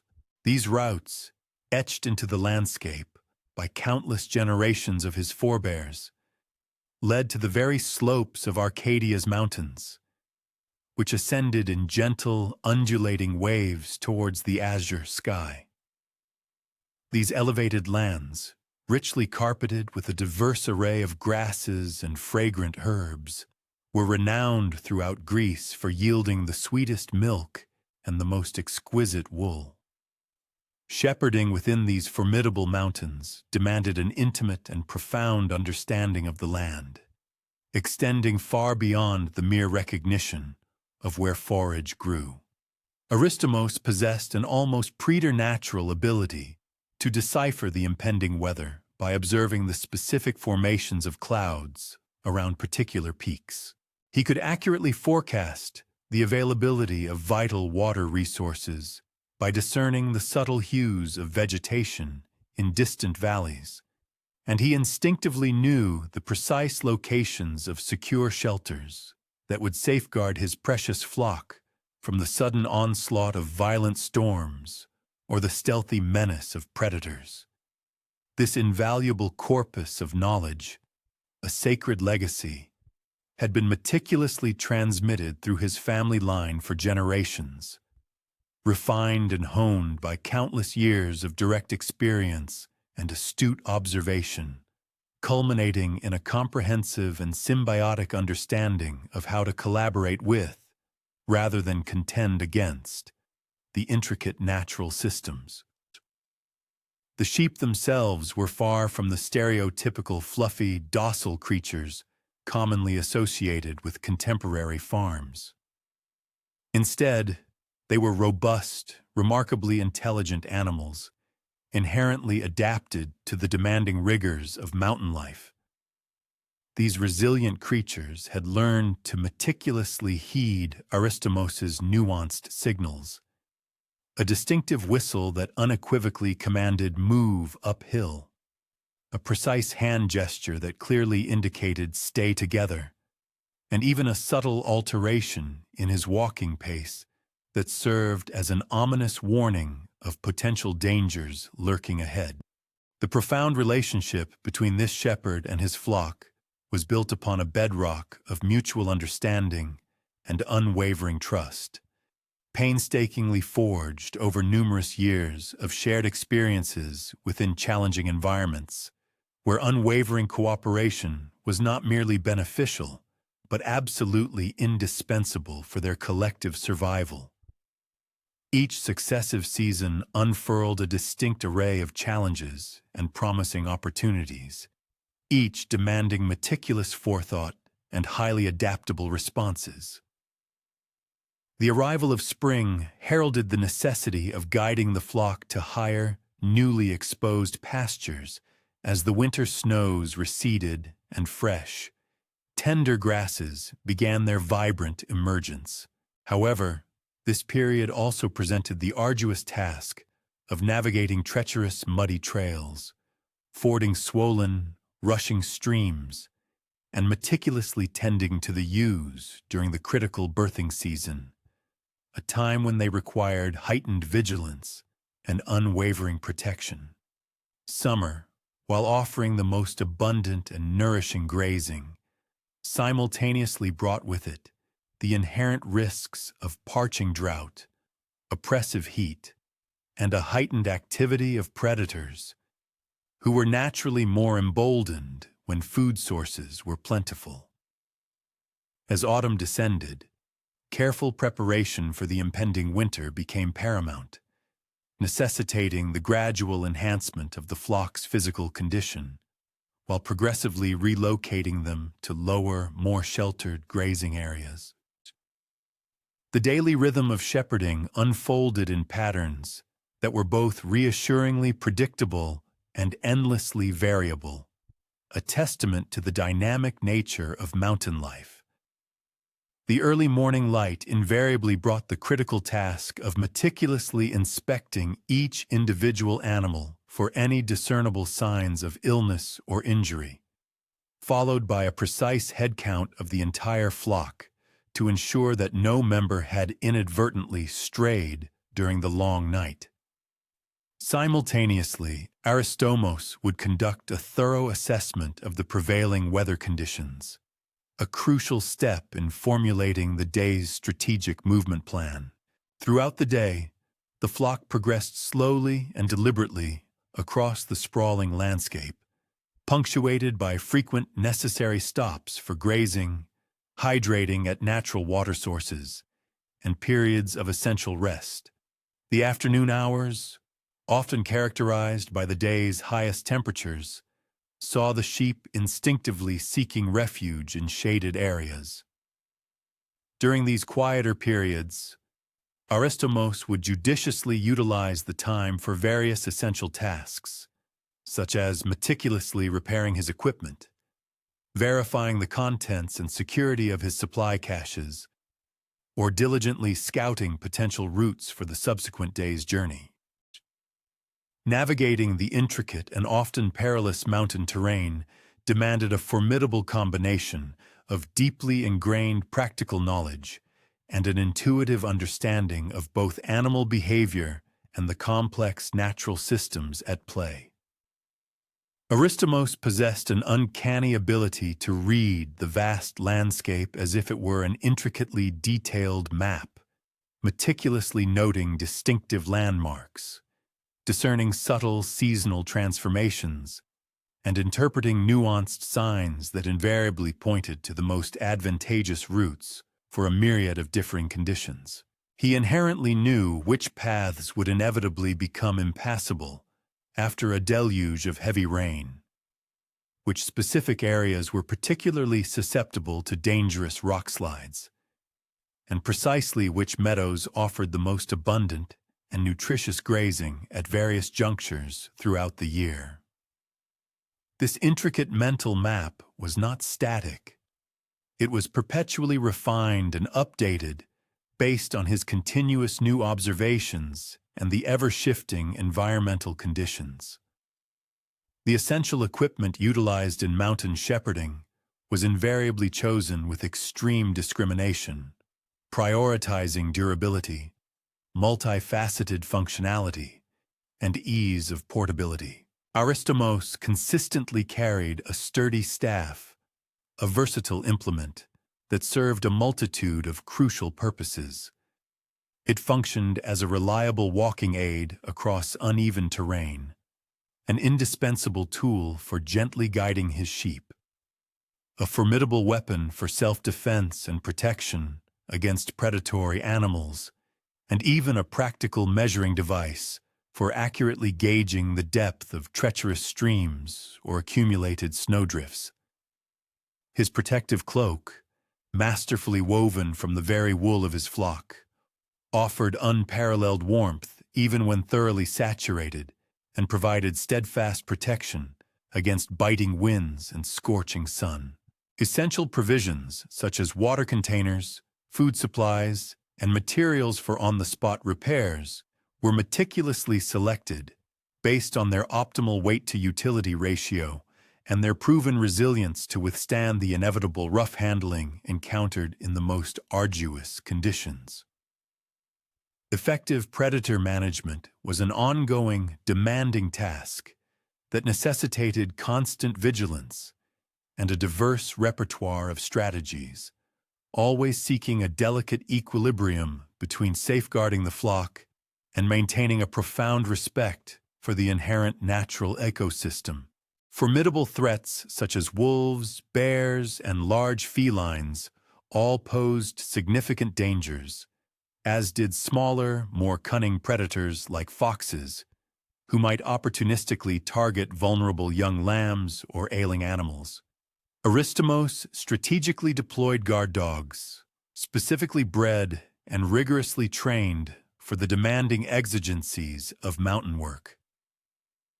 However, he also ingeniously employed a range of additional techniques, including the strategic positioning of his flock in naturally defensible terrain locations, carefully timing their movements through particularly vulnerable areas, and constructing temporary barriers using readily available natural features or easily deployable portable materials.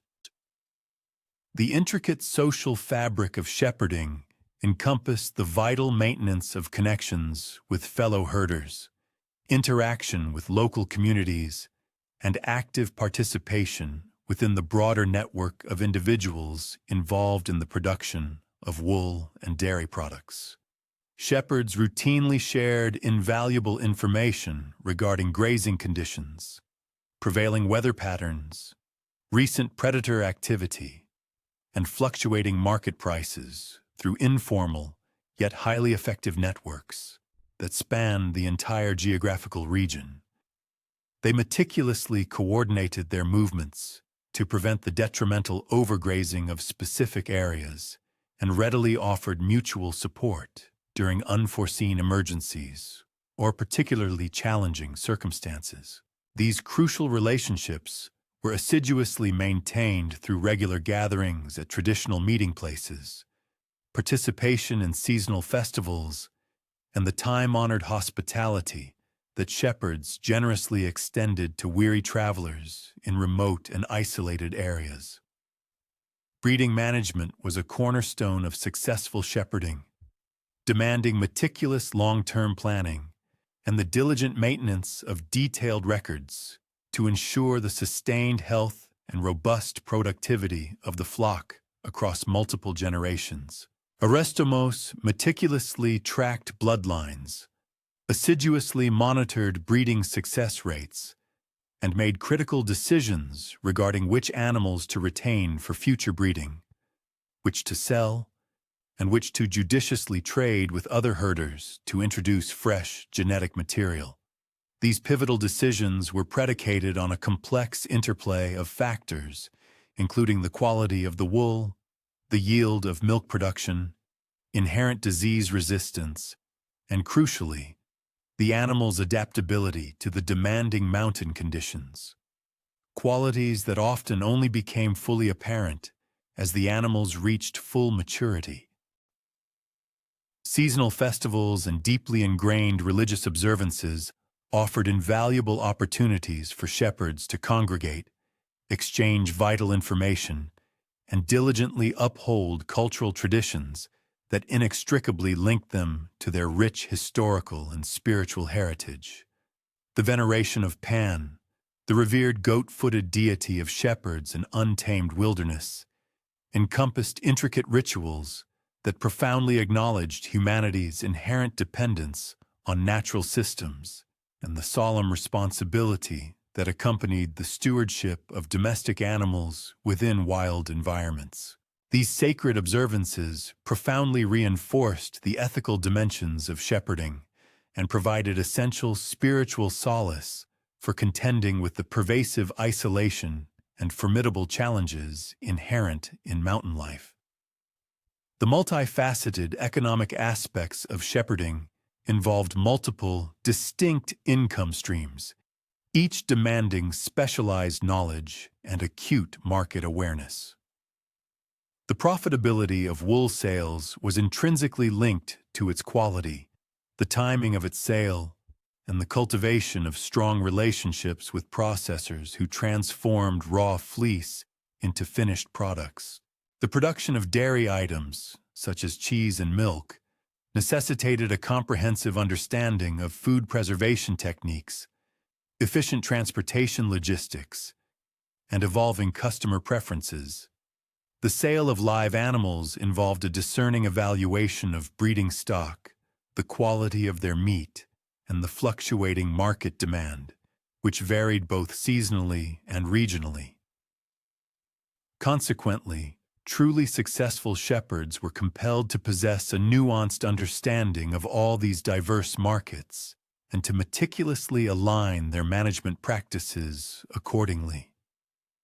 Proficient weather monitoring and adept response capabilities constituted indispensable skills that could unequivocally determine the line between prosperity and utter catastrophe.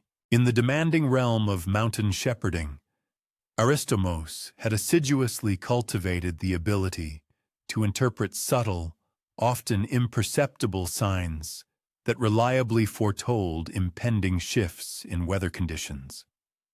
The nuanced behavior of wild animals, the specific appearance of certain cloud formations, and the precise direction and intensity of winds carrying moisture from distant seas.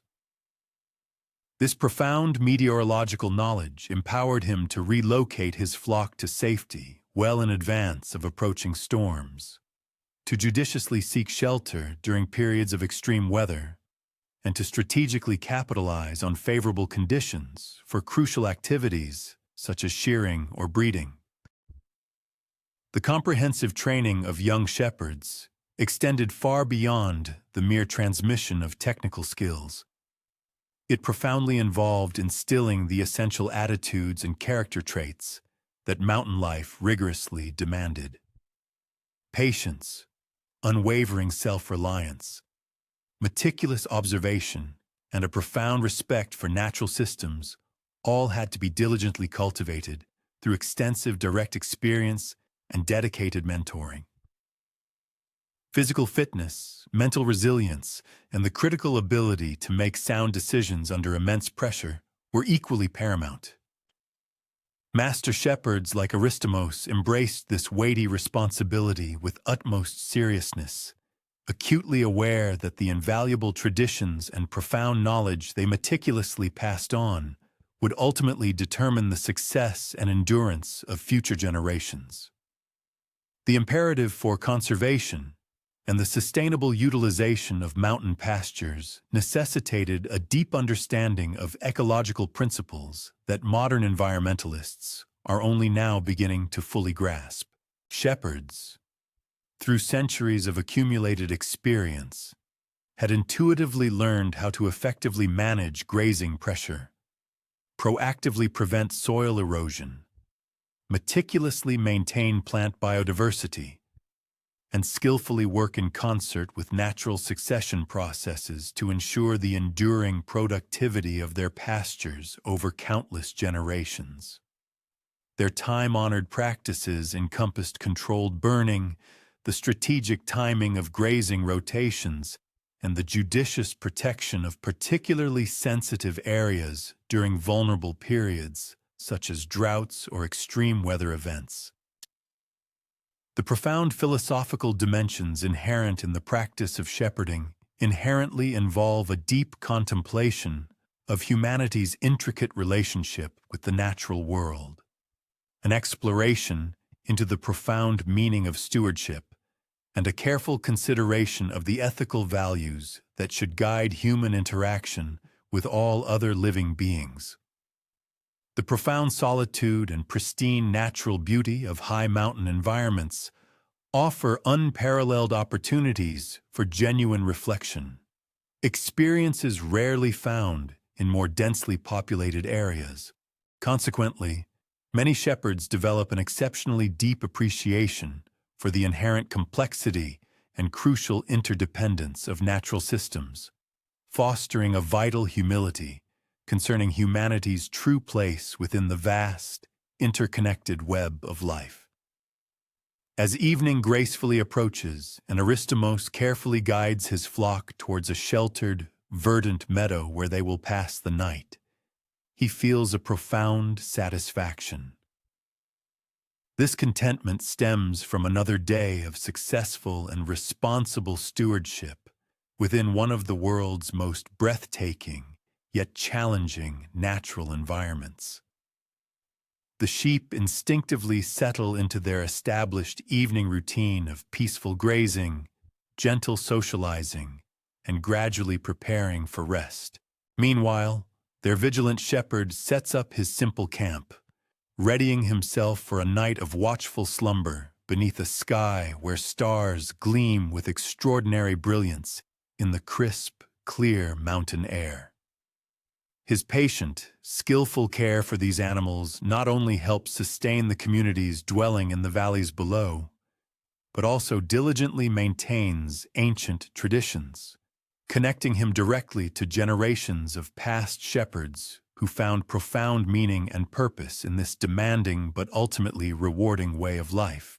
The gentle sounds of the settling sheep, the distant calls of night birds, and the soft whisper of wind through the trees collectively create a timeless lullaby that has resonated through these mountains for millennia, carrying with it the deep peace and enduring rhythms that arise from living in harmony with the natural world.